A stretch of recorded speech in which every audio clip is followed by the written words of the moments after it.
You hear a lot about what Donald Trump eats, but what about the other Trumps? The first family is made up of a number of distinctive personalities, and each has their own way of approaching their diets. This is what Melania, Ivanka, Eric, Don Jr., Tiffany, and Jared Kushner really eat.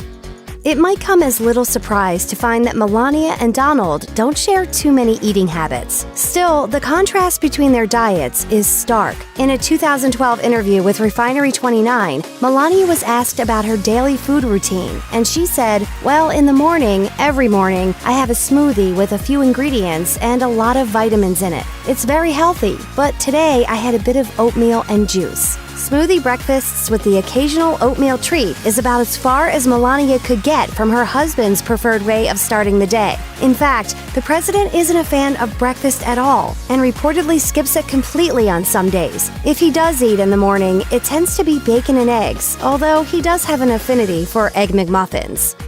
Melania's break from her husband's food preferences doesn't end with breakfast, though. Even when it comes to snacking, the two are as different as apples and Oreos. In her 2012 Refinery29 interview, Melania said, "It's not a diet. I just like to eat healthy because I feel better and have more energy. I don't have a particular snack I always eat. If I would snack, I would snack on maybe fruit or a little bit of chocolate because I think your body needs that too."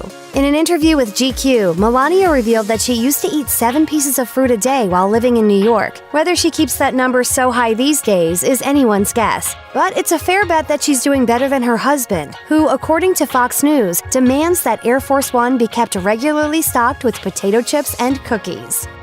Like many of the Trumps, Melania isn't exactly afraid to hit the town and dine out every now and again. In a 2010 interview with New York Magazine, she admitted that her all-time favorite New York meal was the chicken parm at Jean-Georges. The restaurant, located inside the Trump International Hotel and Tower, is a French cuisine joint overlooking Central Park. Probably no surprise to see a Trump singing the praises of a Trump restaurant, though, is it? Although Ivanka may be all about healthy eating these days, that wasn't always the case. In fact, her diet once wasn't too different from her father's. According to an interview with Shape magazine, Ivanka said, "I ate like a teenager, carbs 3 times a day, usually in the form of pasta or pizza." After becoming pregnant, however, everything changed. And now her diet is far healthier than it was before. Just ignore the whole juice cleansing phase, which she admitted did not go well. She explained, "I tried a juice cleanse and it was a total disaster. For the 8 hours that I lasted, I felt like I was on the brink of starvation." Some say Ivanka appears to be the Trump patriarch's favorite child, so the idea of her once eating just like her dear old dad doesn't exactly come as a shock. The difference is that she managed to quit. So how does Ivanka's diet look these days? In a word, better. According to AOL, she starts off her day with lemon and water, a cup of coffee, and follows that up with a family breakfast of cottage cheese or Greek yogurt with berries. Or if her kids are in the mood for something else, she'll join them for what she calls fancy oatmeal. Lunch and dinner tend to consist of protein-based foods such as salmon, chicken, or salad. One of Ivanka's favorite spots for a special treat meal is Frankie's Spuntino in New York. On top of all of this, Ivanka also regularly exercises. She runs and has been known to attend spin classes. She also meditates for 20 minutes twice a day. All in all, that's about as far from eating like a teenager as you can get, which is probably for the best. In 2018, Donald Trump Jr. visited southern Louisiana to raise funds for the state attorney general, Jeff Landry. According to WWL, Don Jr. gave a speech in which he revealed his love for the state's culinary traditions, saying, "It's just great to come back here because you guys do have the best food in the country." Many people would have to agree with Don Jr. The food of Louisiana is revered across America and includes such mainstay dishes as jambalaya, po' boys, and, of course, gumbo. Although some of their dishes may seem kind of alien if you're not familiar with the state's cooking scene, trust us, they're downright delicious.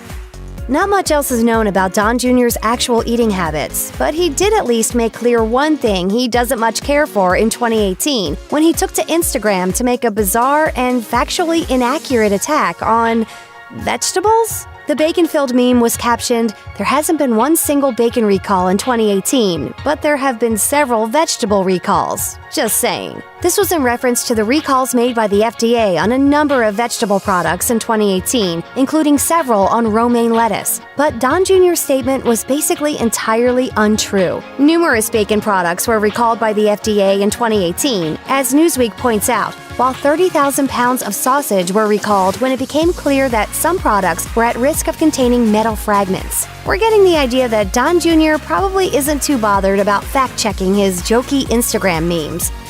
Outside of his fancy business dinners, Eric Trump is apparently quite the accomplished cook.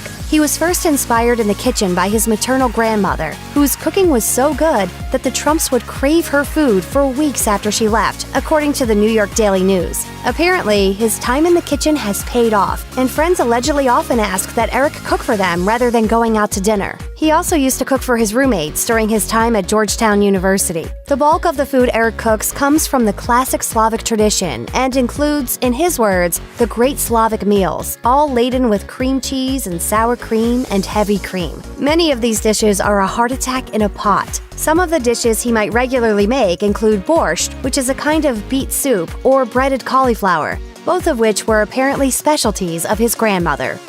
Being Ivanka's husband, Jared Kushner probably keeps to many of the same eating habits as his wife, but he also has something of a background in cooking himself, believe it or not. A report by the Boston Globe about how Kushner, wasn't exactly popular with his Harvard classmates revealed that he was once made cooking editor of Harvard's Current magazine. The magazine covered all kinds of things, including news and campus life, but for some reason, no clips of his work as cooking editor seem to have surfaced, and little is known about just what he did in his role as cooking editor. One Boston Globe reporter did, however, suggest that Kushner makes a mean chicken tetrazzini, a dish which he apparently made for guests at the university back in 2001. Perhaps the world is all the poorer for having lost out on the Jared Kushner who pursues a career in food journalism. From the looks of it, Jared's eating habits certainly aren't too far off from those of his wife, and that means keeping healthy. In fact, he keeps things so healthy that it's put him on the receiving end of mockery from both his colleagues and enemies. In the tell-all memoir Let Me Finish, former New Jersey Governor Chris Christie took aim at Kushner for his choice of diet. According to Christie, he had been at lunch with Kushner and Donald Trump in 2017, and Kushner was enjoying one of his, quote, typical salads at the time. Of course, it's worth mentioning that the two men aren't exactly on friendly terms. Christie was the one who prosecuted Kushner's father, Charles, on 18 counts of tax evasion, witness tampering, and making illegal campaign donations, putting him away for 14 months in 2005. The grudge continued for years afterwards, finally culminating with the attack made by Christie towards Kushner's love of salads in his book, Heavy Stuff. Tiffany Trump may not exactly be at the forefront of the family's public dealings, but she is a Trump nonetheless. So let's dig in. Tiffany made headlines in June 2018 when, in the midst of her father's handling of the border crisis, she and her mother Marla Maples enjoyed a lunch of Mexican food in Midtown New York. According to the New York Daily News, Tiffany, who was surrounded by the Secret Service, ordered the vegan Impossible taco dish, followed by a cake dessert. Apparently, the other patrons of Taco Dumbo seemed basically okay with these two Trumps making a visit to their establishment, an increasingly rare occurrence in some parts of the U.S., where Republicans are routinely chased out of restaurants due to their ties to the Trump administration. Many by now have heard that I was asked to leave a restaurant this weekend where I attempted to have dinner with my family. Then again, maybe it's just that nobody in the taco joint realized who they were. Taking her Instagram at face value, it seems that Tiffany is quite the fan of desserts too, with some of her favorite sweet dishes appearing to include creme brulee and cakes. No surprise here, of course. After all, her father is renowned for his love of all things sugary. Who else could come out of a summit with China's President Xi and only be able to talk about the chocolate cake they ate? We're now having dessert, and we had the most beautiful piece of chocolate cake that you've ever seen, and President Xi was enjoying it. Or who else, according to Time magazine, insists on getting 2 scoops of ice cream with his chocolate cream pie at the White House, while everyone else gets 1. Other favorite dishes for Tiffany include caviar and sushi, as well as all sorts of Indian food, according to the Washington Post. If nothing else, this would imply a desire for variation in the food she eats. Just like anyone else, really. Being as busy as Melania supposedly is, it can be understandably hard to find a moment to prepare a proper home-cooked meal. Considering who her husband is, it'd probably be equally difficult for him to sit down and eat it. When pushed on the topic, however, Melania has revealed what the family's meal of choice might be should any future sit-downs occur. At a 2019 town hall in Las Vegas, Melania gave us some insight into what her daily routine looks like. When asked what she'd cook for herself and the president if she had anything at her disposal, she pointed out that she hasn't actually done that yet, since she hasn't had time. But if the family had to choose one meal as a group, she suggested, after a lengthy silence, casserole, McDonald's. Someone said McDonald's. Maybe spaghetti. Still, it's probably safe to assume she won't be making a big spaghetti dinner for the whole family anytime soon. He may have been one of the most fit people to ever hold the office of President of the United States. But just how does Barack Obama keep his trim physique? Sure, he stays active playing a lot of pickup basketball, but how much of it comes down to his diet? Want to stay as fit as the 44th President of the United States? Then take a look at what former President Barack Obama really eats. Coffee is out of the question. Today, upwards of 83% of adults in the United States drink coffee, most of them during the morning. President Obama is not one of them. Yes, despite a grueling daily routine, according to personal aide Reggie Love, President Obama rarely drinks coffee in the morning. Instead, he opts for healthier fare, which might include orange juice, green tea, or simply water. Talk about your basic diet. Breakfast is a big deal. President Obama may not usually drink coffee, but that doesn't mean he skimps on breakfast. His most common morning meal tends to be 4 to 6 eggs, potatoes, and wheat toast. Considering a good breakfast can reduce your chances of becoming obese, boosts your metabolism, lowers your cholesterol levels, and has a positive effect on the brain, President Obama's rigorous keeping to a healthy breakfast as part of his morning routine is probably a good idea. I think I know what would help. What, Secret Service? Air Force One? No, Grover, a healthy breakfast. Everything's healthy, mostly. According to Australia's ex-foreign minister Bob Carr, President Obama avoids sugar, carbs, and fat. And he even seems to like his veggies. Early in his first term at the White House, the Obamas made a splash by planting the first vegetable garden on the property since Eleanor Roosevelt's during the Second World War. The garden, which was cared for and run by Michelle Obama, provided food for family meals and organic dinners alike, and served to raise awareness about healthy eating. It included over 55 varieties of vegetables, mostly suggested by kitchen staff, and counted tomatillos, peppers, lettuces, spinach, kale, berries, and more in its lineup. Chili is his #1 recipe. President Obama loves chili, so it's no surprise that he has his very own homemade chili recipe, which is available online thanks to Michelle. The dish stems from their time in Chicago, where they'd invite friends and family over to enjoy it. It's a turkey or beef-based recipe and utilizes red wine vinegar, turmeric, and basil among the staple ingredients, plus kidney beans, onions, and peppers. President Obama has even been known to stop in at chili-themed restaurants from time to time, so keep your eye out.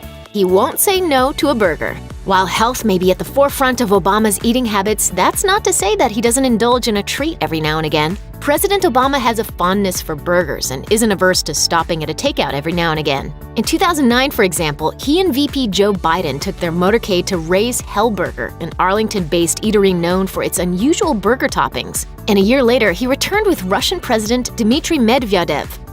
I'm going to have just your basic cheddar cheeseburger, medium well.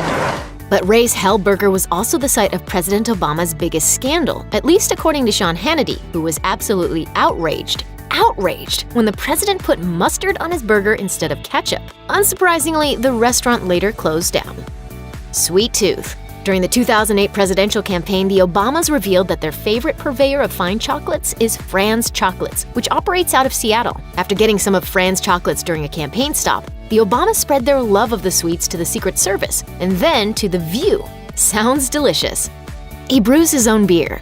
In 2014, President Obama was granted lifetime membership to the American Homebrewers Association in recognition of his position as the first president to homebrew at the White House. In 2011, he had teamed up with his chef Sam Cass to begin crafting their own beer, and with the help of local homebrewers, concocted 2 recipes, one for White House Honey Ale and the other for White House Honey Porter. We make beer. First president since George Washington to make some booze in the White House. The honey porter included black malt, chocolate malt, and honey, while the ale utilized biscuit malt, gypsum, and honey in its recipe.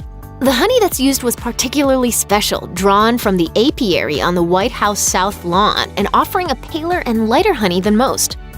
Favorites and least favorites. At the end of the day, it's easiest to get a feeling for someone's eating habits simply by taking a gander at their favorite and least favorite foods. According to Reggie Love, Obama's picks include trail mix, roasted almonds, pistachio nuts, water, dentine iced chewing gum, protein bars, and vegetables, with broccoli and spinach being particular faves. And President Obama's food-related bugbears would appear to include mayonnaise, salt and vinegar potato chips, asparagus, and soft drinks.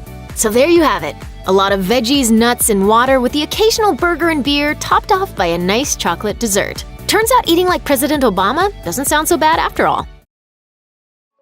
For a prominent world leader, Vladimir Putin is something of a mystery. Aside from his long-standing position of authority in Russia, not much is known about the real Putin, and that extends to his eating habits. Here's what we do know. For centuries, every leader who's been worried about their safety has employed somebody to taste or test the food they eat to safeguard against assassination. Roman emperors did it, dictators have done it, even a president or two has done it. Come on, relax. What's the worst he could do? Feed us poison! I think you're being a bit paranoid. No surprise then that Putin's got a food taster too. Everything placed in front of the Russian president has been tried and tested by someone whose job it is to take a hit should someone decide to spark a third world war by killing him. As Putin's actions have become more and more controversial over the last few years, this isn't so much paranoia as it is a sensible matter of safety. According to Anya von Bremzen, a contributor to Food and Wine, Russians of the Soviet generation adore ice cream. She says, "We all ate it in winter, even though our parents forbade it because of the cold." That seems to extend to Putin, too. Time and again, ice cream, specifically pistachio ice cream, has topped the list of his favorite foods. Putin has treated other world leaders to ice cream during public appearances, and even gifted it to Chinese President Xi Jinping, which, according to Russia Today, led to Russian ice cream craze in China. Putin's actual eating habits are a little hard to get a firm grasp on, since the reports about them are not entirely verifiable. For example, we're told that Putin likes to eat healthy food, including tomatoes, cucumbers, and lettuce, and avoids sweets. He prefers fish, but his favorite meat is mutton. All that information comes from the former official newspaper of the Soviet Communist Party, Pravda, which was itself reporting on Putin's own words. It just seems so hard to believe. How can he prefer fish when his favorite meat is mutton? What kind of list is tomatoes, cucumbers, and lettuce? Does he really avoid sweets, considering how much he loves ice cream? Perhaps the only halfway convincing fact in Pravda's report is that, according to his then-wife, Putin believed women must do all the work in the home and that they shouldn't be praised so as not to spoil them. It's always fascinating to learn the morning habits of various world leaders. Pope Francis begins the day before dawn and eats a simple breakfast after prayers. President Trump doesn't eat breakfast at all, and Putin begins his day quite leisurely indeed. He wakes up late enough that breakfast is usually served at noon. On the menu tends to be a large omelet or a bowl of porridge with quail eggs and a glass of fruit juice on the side. Putin is also partial to a cup of coffee in the morning right after breakfast. Of course, his is served to him and there are courtiers involved, so it's not entirely regular Joe stuff. But he has shown up at an actual coffee shop from time to time. Shortly after his coffee, he'll keep his job waiting just a bit longer while he spends some time in the gym and watches the news. Putin also sometimes likes to eat steaks for breakfast, according to a display for the media RT broadcast in 2015. The Russian president took a trip to the gym with Prime Minister Dmitry Medvedev before retiring to grill some steaks. The video was released shortly after a dip in Putin's ratings, so it was likely more photo op than typical meal. According to Putin himself, he enjoys trying local cuisine when he's traveling and will eat fruit and drink kefir, a type of fermented milk, when he can. Otherwise, he tends not to eat in the afternoon at all and often skips dinner because of his busy schedule. Kefir, funnily enough, is one of the few things that does seem to keep cropping up in varying reports on Putin's diet. The yogurt-like drink has been spotted in media appearances, and according to his now ex-wife Lyudmila Putina, the way to get Vladimir to listen to her was to wait at home with a glass of it on the kitchen table, ready and waiting. The first president of post-Soviet Russia, Boris Yeltsin, was a notorious drinker, to the point of embarrassment at times. This, as well as stereotypes about Russians and drinking, are most likely the reasons for Putin's aversion to alcohol. Some reports claim that he only drinks at formal receptions, while others suggest that Putin does like a drink every now and then. Some stories claim German Chancellor Angela Merkel and Putin send each other German beer on the regular. Beer me bitte. Here you go. As they say in Ferris Bueller. Dankeschön. Don't expect to see him downing vodka anytime soon, though, no matter what the stereotypes may say. The alcoholism epidemic in Russia is fueled by the stuff, to the extent that the Moscow Times described it as Putin's worst enemy. A good way to get a grasp of what sort of thing Putin might eat on more formal occasions is to take a look at some of the menus from previous events and dinners. During a lunch at Podvorye, a restaurant in St. Petersburg, he ate fish soup followed by cold cuts, smoked sturgeon with lemon and butter, then a range of desserts. At a 2008 dinner between him and then U.S. President George W. Bush, the two leaders dined on venison fillet with marinated mushrooms, veal tenderloin with baked potato, salmon and crab kulibiak, and finally, berry pie with ice cream. At another dinner meeting between Putin and Bush in 2006, they ate a salad of tomatoes with 50-year-old balsamic vinegar, crawfish with gooseberry marmalade, olati with caviar, whitefish, steak, and strawberry ice cream. So while Russia may be known as a country of austere simplicity, and Putin may project an image of tough guy relatability, the guy's not afraid to live in luxury sometimes. After watching countless Gordon Ramsay tirades on kitchen nightmares, you probably wonder what the notorious culinary perfectionist actually eats on a day-to-day basis. Scallops? Beef Wellington? Salmon en croûte? The truth is actually a lot more down to earth. Here's a look at what Gordon Ramsay really eats, and a few of the things he simply won't. Basic breakfast. For the most important meal of the day, Ramsay sticks to hearty oatmeal, saying that it sets him up for the rest of his day. If plain old oatmeal isn't what you'd expect from a chef with Ramsay's know-how, he told Reddit during an AMA or Ask Me Anything session that it's due to nostalgia. Everyone thinks I have a glamorous breakfast, like a full English or eggs Benedict. I keep it simple because it reminds me of my mom. Ramsay does, however, add a pro chef's touch to the meal. The night before, put 3 to 4 bananas in the oven on a pilot light. And the next day, squeeze the bananas into almond milk, bring it to a boil, then add the oatmeal and dried cranberries, and you'll have the most amazing oatmeal for breakfast. Small bits.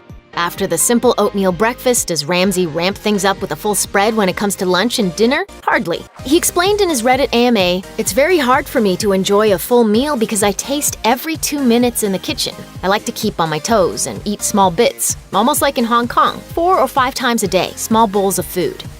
Guilty pleasures.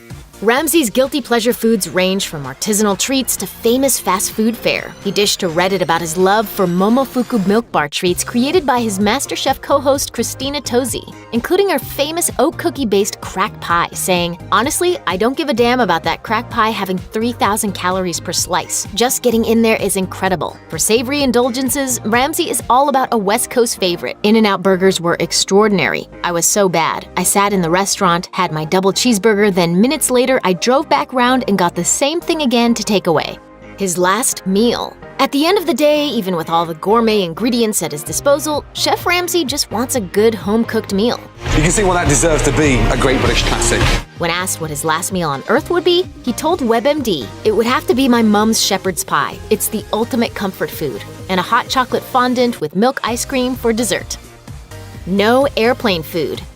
You didn't really think Gordon Ramsay would eat airplane food, did you? Surprising exactly no one, he told Refinery29, "There's no f***ing way I eat on planes. I worked for airlines for 10 years, so I know where this food's been and where it goes and how long it took before it got on board." So what does he eat when he travels? While in London, Ramsay says he likes to hit an Italian bar for a light snack before flying. A nice selection of Italian meats, a little glass of red wine, some sliced apples or pears with some Parmesan cheese.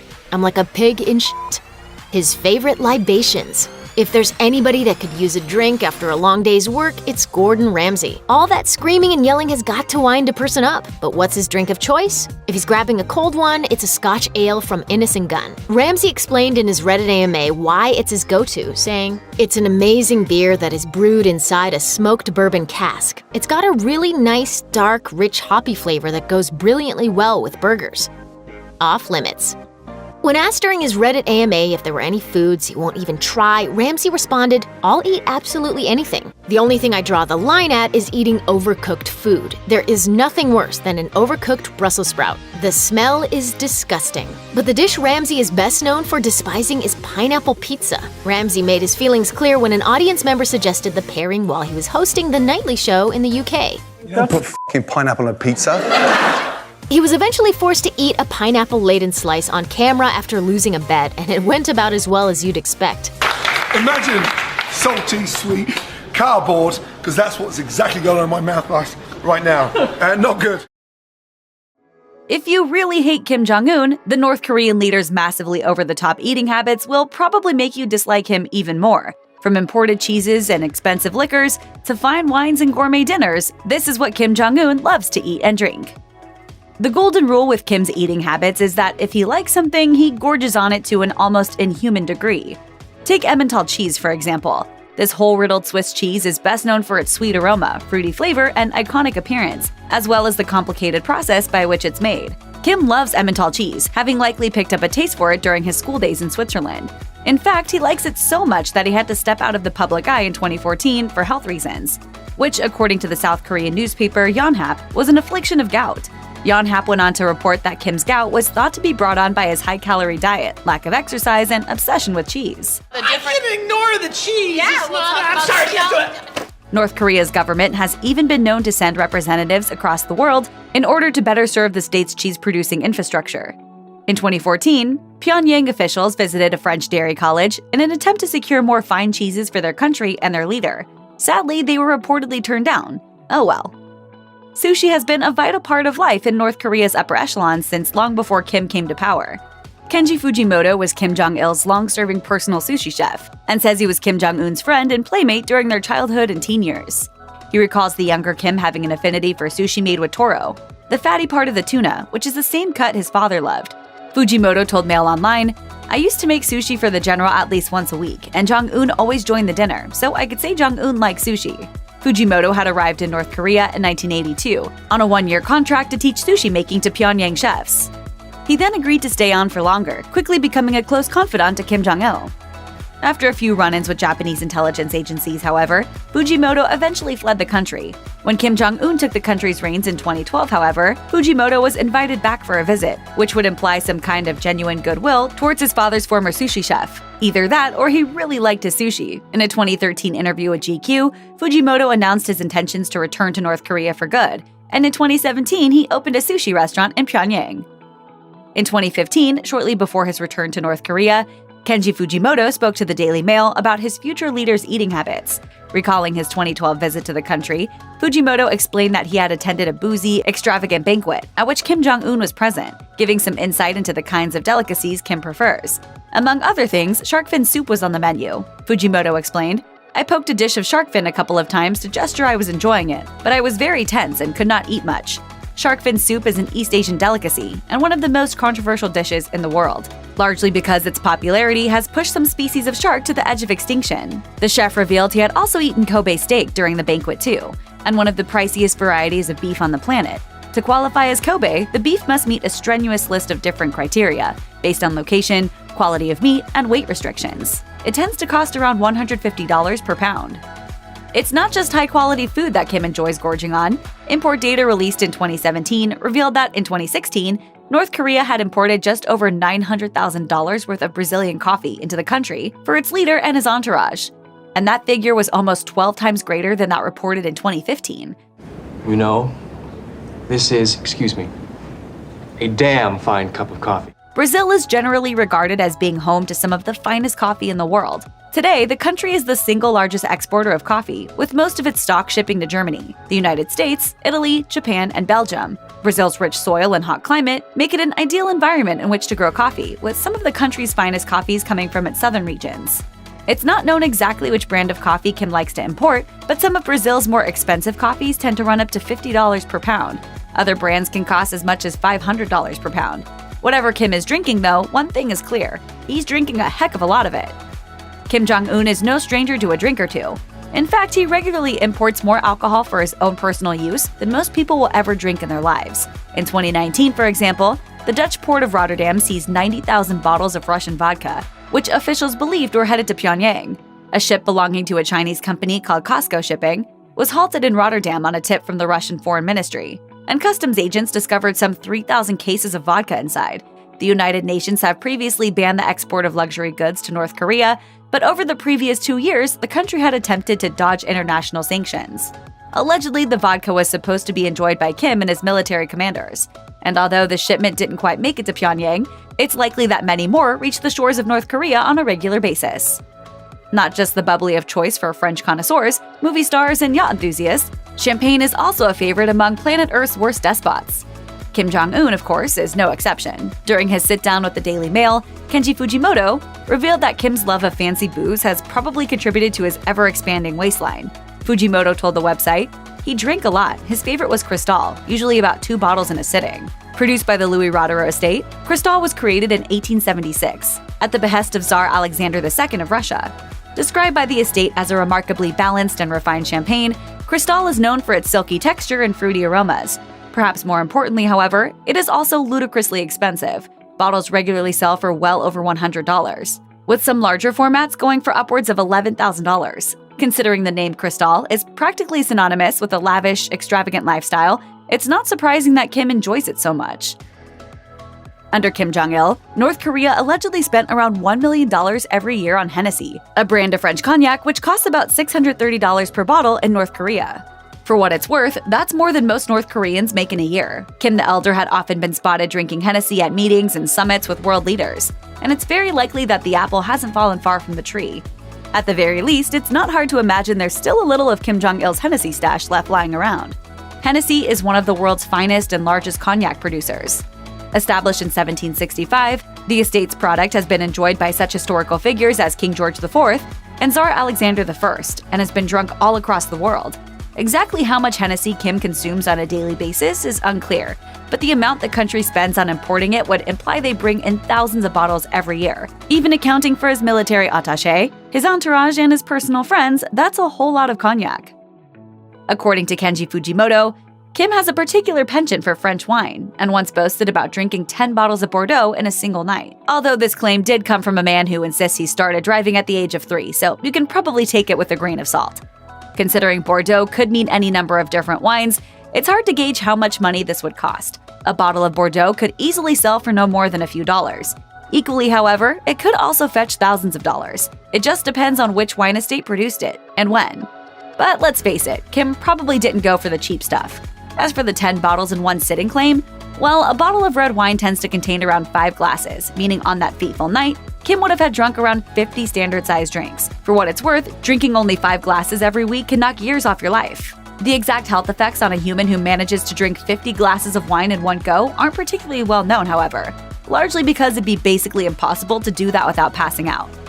According to a 2014 report by UK tabloid Metro, Kim regularly drinks snake wine, a popular drink that includes a dead cobra in the bottle, which is thought by some to increase the virility of the drinker. Kim's reliance on snake wine is said to have come from his desire and failure to father a second child with his wife. In the report, a South Korean expat explained, "The elite in the country joke that he is too big to please his wife, and that's why they do not have any other children." One senior official said that Kim was drinking many bottles of snake wine to help him in the bedroom department.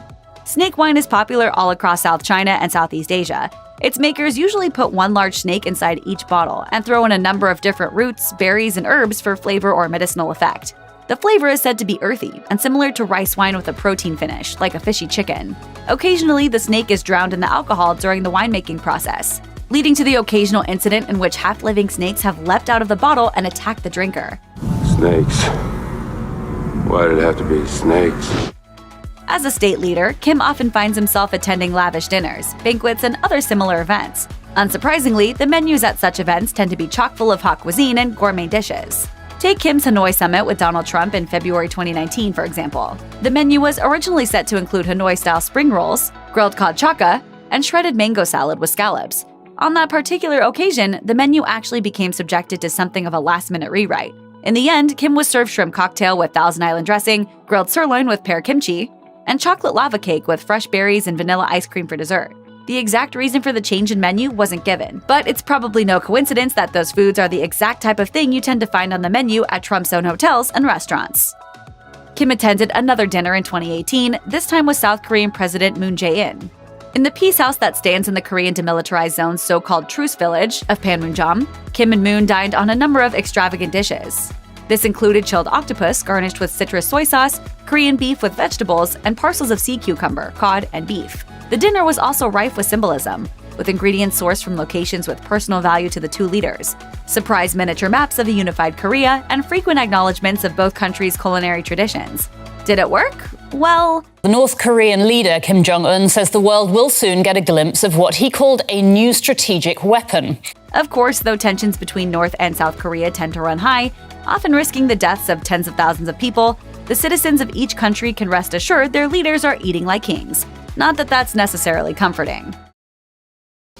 Smoothies, sushi, and spicy food? Find out how you can make the Duke of Cambridge's favorite meal. We're taking a look at what Kate Middleton really eats in a day, including her favorite dessert.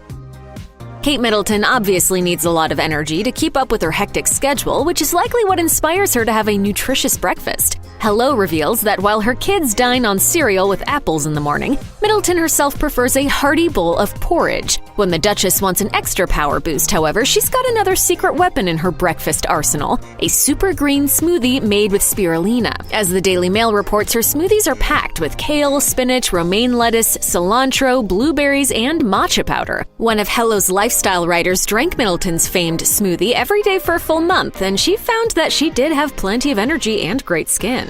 Unfortunately, she also revealed that the flavor was less than enjoyable. We guess you've got to be able to deal with a certain amount of unpleasantness if you're preparing to be a queen consort, and this Middleton special is probably an acquired taste.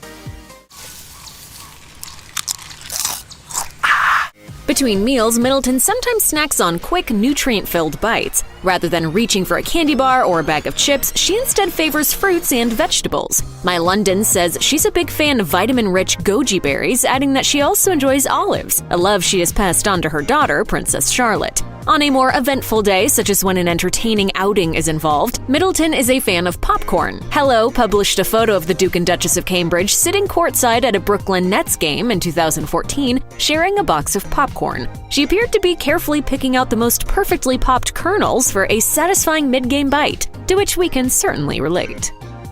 While Middleton isn't a vegetarian, she may well be a flexitarian, as she doesn't seem to mind abstaining from meat one bit. As RSVP Live relates, during a 2016 visit to India, she and Prince William enjoyed meals prepared by Chef Raghu Diora, vegetarian ones, as he was told that this was what the couple preferred. Among the dishes he served them were veggie kebabs and lentil curry. Middleton has also been known to experiment with a raw diet 1 day a week. As one of her friends told the Daily Mail in 2014, she tried it to achieve radiant skin. Whether or not this is still a part of her routine, she likely still enjoys a good salad. A few of her favorites are tabbouleh and one made from watermelon. While Middleton hasn't shared her recipe, Hello speculates that the watermelon salad she enjoys may include cucumbers, avocado, onion, and feta cheese. Middleton tends to keep things fresh and light at lunchtime. Another one of her go-to midday meals, according to Hello, is ceviche, a Peruvian specialty of raw fish marinated in citrus juice and seasoned with chilies, onions, and cilantro. Ceviche is also enjoyed in other countries, such as Mexico, and can be made with other types of seafood like shrimp. That's not the only kind of raw fish Middleton favors, though. It seems that both she and her husband are very fond of sushi. A 2018 tweet from the restaurant Japan House London quoted Prince William, who had paid the eatery a royal visit to sample sashimi. He told the chef, "My wife and I love sushi. We might have to come down here for lunch when no one else is in." One thing Middleton is very fond of is food that packs some punch. When she was pregnant, Hello says one of her main cravings was for spicy Indian-style curry.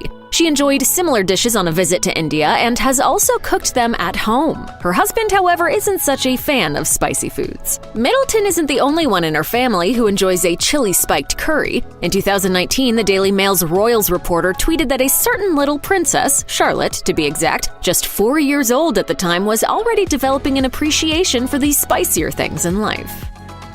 While the Cambridges' home life is probably far from normal as we non-royals know it, they still enjoy some typical family activities, such as cooking dinner together. What are some of the things that Middleton and her small sous chefs like to whip up? As Hello shares, they love making pasta dishes like mac and cheese. However, the authentically Italian spaghetti carbonara is Prince George's all-time favorite, according to the Daily Mail. The family also collaborates on salads and homemade pizza.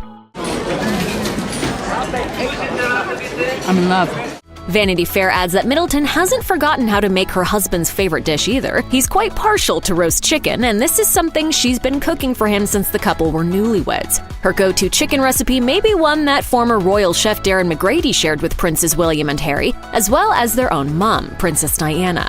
McGrady also passed the recipe on to Ola, and it couldn't be simpler.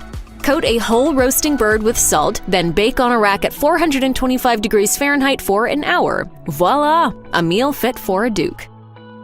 Former royal chef Darren McGrady has made frequent media appearances discussing the royals' favorite dishes. In a YouTube video from a few years back, he revealed the name of Kate Middleton's favorite dessert, sticky toffee pudding. Across the pond, this is the ultimate classic pudding, which is the British term used to refer to just about any type of dessert. Demonstrating the recipe, McGrady explained in the video that sticky toffee pudding is actually a type of steamed fruit cake. While the traditional recipe calls for apricots, he prefers to use dates instead. The cake is topped with a sauce, the sticky toffee part, that's made from muscovado sugar, butter, and cream. He did admit, however, that he never actually cooked this pudding for the Cambridges, since Middleton has always preferred to do the cooking and even the shopping herself. The Dalai Lama's eating habits are nothing short of fascinating. From his approach to meat, to the strict laws of Buddhism, to the palace gardens which provide his favorite ingredients, these are the ins and outs of the Dalai Lama's meek but mighty diet. Is he vegetarian? The first assumption that's easy to make about the Dalai Lama's eating habits is that he's a vegetarian. It makes sense, right? One of the principal precepts of Buddhism, after all, is to abstain from killing. Different sects of Buddhism, however, interpret that law in different ways. And the Dalai Lama's strand does allow for meat to be eaten by its practitioners. When he fled to India in 1959, he adopted a lacto-avo vegetarian diet in accordance with the beliefs of many of the country's own Buddhists. Essentially, that means including milk and eggs in meals, but leaving out the meat. Unfortunately, after 20 months, his developing illnesses led to his doctor's recommendation he resume eating meat for health reasons. Today, it's difficult to come by meat in the vegetarian monasteries in South India where he spends most of his time. Still, he's said he usually eats meat once or twice a week, and he does eat meat dishes that are offered to him while he's on the road. Tibetan breakfast and lunch. The Dalai Lama's first meal of the day usually consists of porridge, bread, tea, and sampa, an important part of the Tibetan diet. I learned some nutritionists say that samba is very good for health. Sampa is a type of flour made from roasted barley, then usually mixed with tea and yak's milk. It's a crucial part of the Tibetan diet and cultural identity, and once his early meals are over, he's subject to some severe restrictions. According to monastic texts, Buddhist monks and nuns are prohibited from eating solid food after midday. Although it's a controversial view among Buddhist practitioners in many ways and for many reasons, it's one that the Dalai Lama certainly adheres to. He takes lunch at 11:30 a.m. and after that eats nothing at all until the next morning. Homegrown vegetables and fresh bread.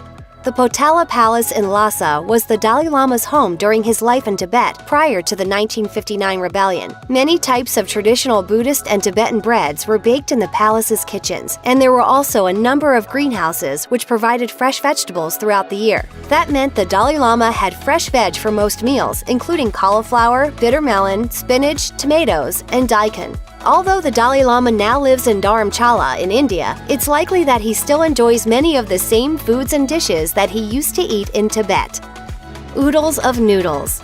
According to one former member of the Dalai Lama's kitchen staff, His Holiness was, like many of his fellow Tibetans, a big fan of noodles. One of the dishes he enjoys regularly is tukpa, a vegetable and noodle soup which originated in eastern Tibet and northern Nepal. He's said to also be partial to momo and chapeli, similar dishes made of meat folded inside of a pastry. These traditional dumplings are frequently served up for His Holiness, and considering his schedule, they're likely lunch dishes.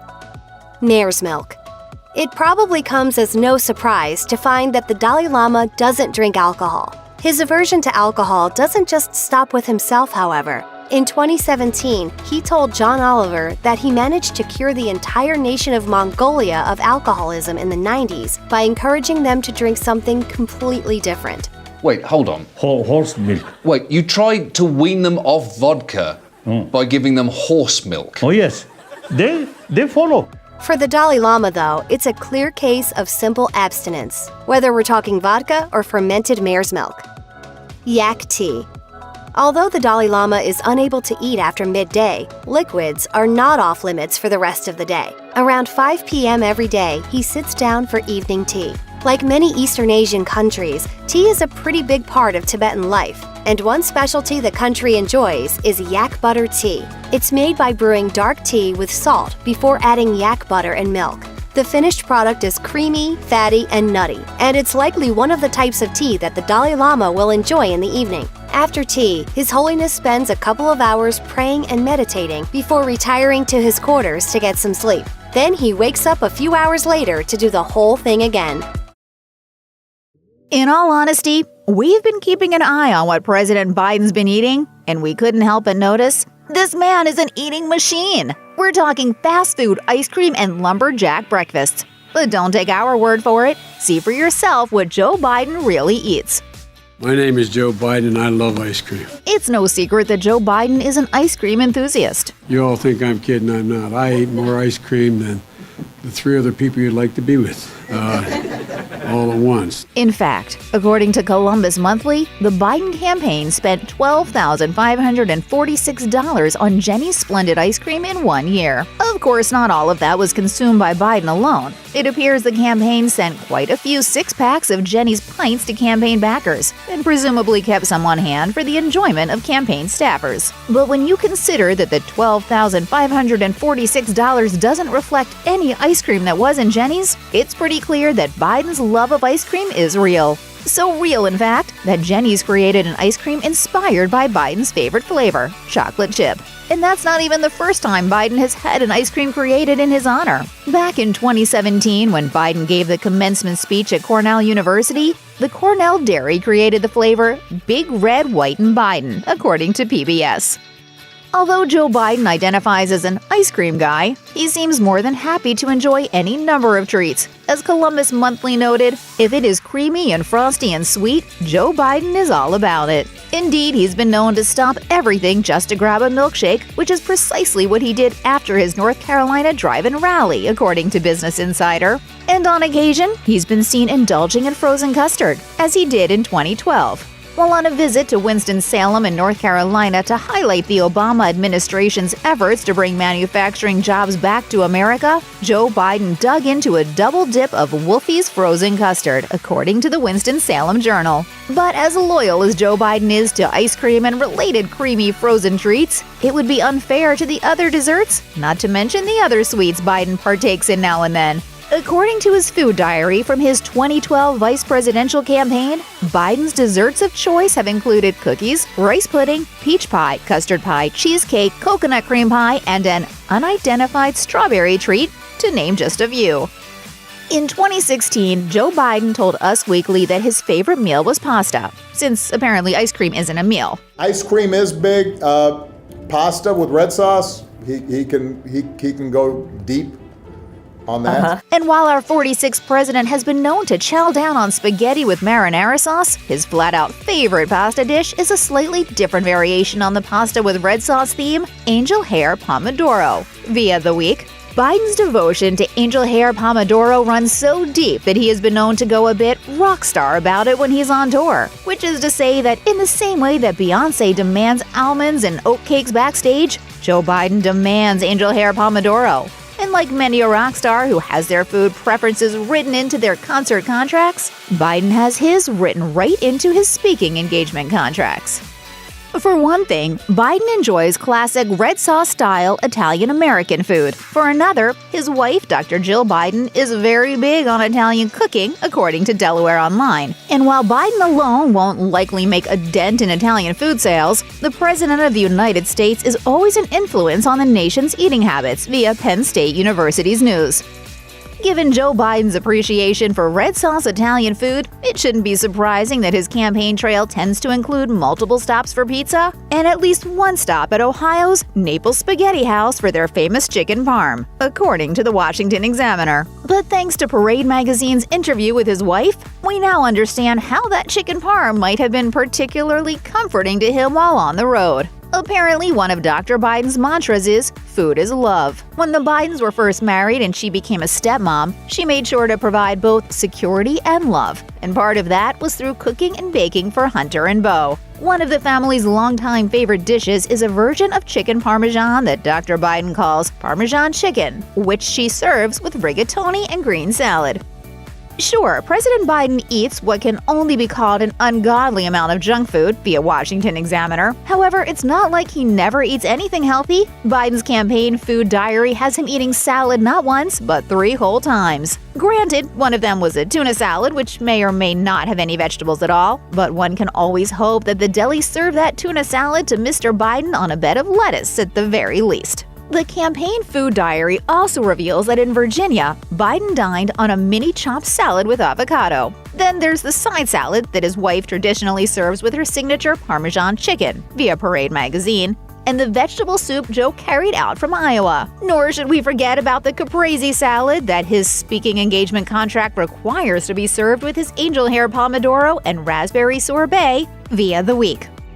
State fairs are, as CNN puts it, paradise for politicians. And it's not just about supporting the agricultural industry or acting folksy with the locals. According to the New York Times, what a politician chooses to eat or not to eat at these shindigs matters. If you find that hard to believe, just Google what politicians eat at state fairs, and you'll find numerous outlets offering an obsessive listing of politicians and their personal state fair foods. And if you dig just a little bit deeper, you'll find an obscure political fact that may have guided Joe Biden's choice to eat fried cheese balls rather than a corn dog at Ohio's Canfield Fair, via Washington Examiner.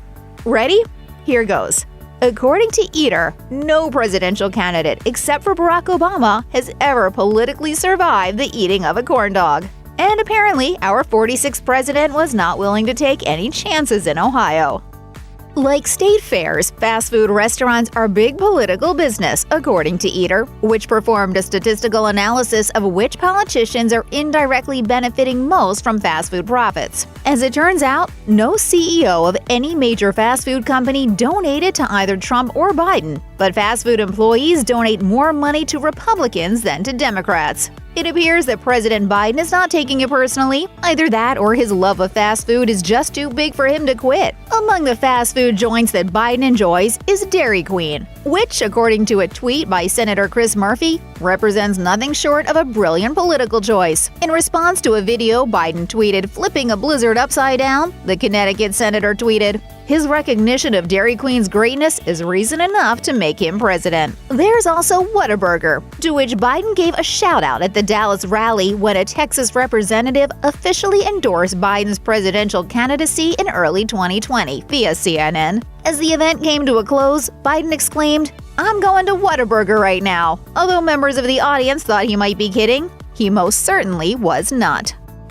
Along with sliced cheese, ketchup, and eggs, something you'll pretty much always find in Joe Biden's fridge is an ample supply of Diet Coke and Coke Zero, according to the Washington Post. In keeping with the unification theme in President Biden's inauguration address, here's a fun fact.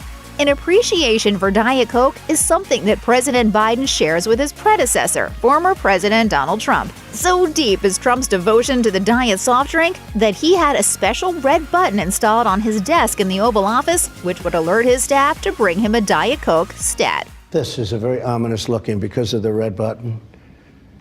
What does that get you when you press the red button? Well, it gets you a Coke or it gets you a Pepsi. As for Biden, however, maybe the devotion doesn't run quite so deep. Just hours after his inauguration, the Diet Coke button is gone. President Joe Biden makes no bones about the fact that he doesn't partake in alcoholic beverages. He's seen the damage that hitting the bottle has done to loved ones, neighbors, and other members of his inner circle, according to Marie Claire. So perhaps we should cut him a break for drinking diet soda, which isn't exactly a health food, or his favorite drink of all, Gatorade. In his 25 Things You Don't Know About Me piece that appeared on Us magazine the day after his inauguration, Joe Biden said that his favorite drink is orange Gatorade. Unfortunately, while Gatorade is a healthier choice than soda, that's not saying much. A far better choice for hydration would be good old water, or maybe even milk, which is actually better than water at helping the body to maintain its state of hydration, or coffee or tea, for that matter. Just a quick skim of Joe Biden's food diary from his 2012 vice presidential campaign, which was published by the Washington Examiner, reveals that the 46th president of the United States is a fan of sandwiches. And by that, we mean all manner of things stuffed between bread, including hot dogs, cheeseburgers, and peanut butter and jelly, not to mention meals consisting of both cheeseburgers and peanut butter and jelly. And like many a fellow American, Mr. Biden is a fan of the sort of sandwich many refer to as a Dagwood. For those who don't know, a Dagwood sandwich is a comically tall sandwich constructed of multiple layers of bread, meat, cheese, and condiments. At a campaign stop in Concord, New Hampshire, Biden enjoyed his own Dagwood sandwich courtesy of the Works Cafe. On behalf of foodies everywhere, we wholeheartedly approve. Once upon a time, former Vice President Joe Biden was going head-to-head against Senator Kamala Harris in a bid to win the Democratic Party nomination for the 2020 presidential race. And it wasn't going well for Biden in the wake of the first Democratic Party debate. Senator Harris took him to task for remarks he made earlier about his work with segregationist lawmakers, which Harris considered hurtful from a race perspective. So what did the industrious former vice president do? He went to Doolin's on Crenshaw in Los Angeles, donned an apron, and got to work, according to the New York Times. For those who don't know, Doolin's refers to Doolin's Soul Food Kitchen, a Black-owned restaurant that's been dishing up some of Los Angeles' favorite soul food since 1975. And while spending a little time in a soul food kitchen was great for rehabilitating Biden's image, we're guessing there was more in it for Biden than mere political currency. And by that, we mean potatoes, eggs, sausage, bacon, and fried chicken, which he told TMZ are some of his favorites.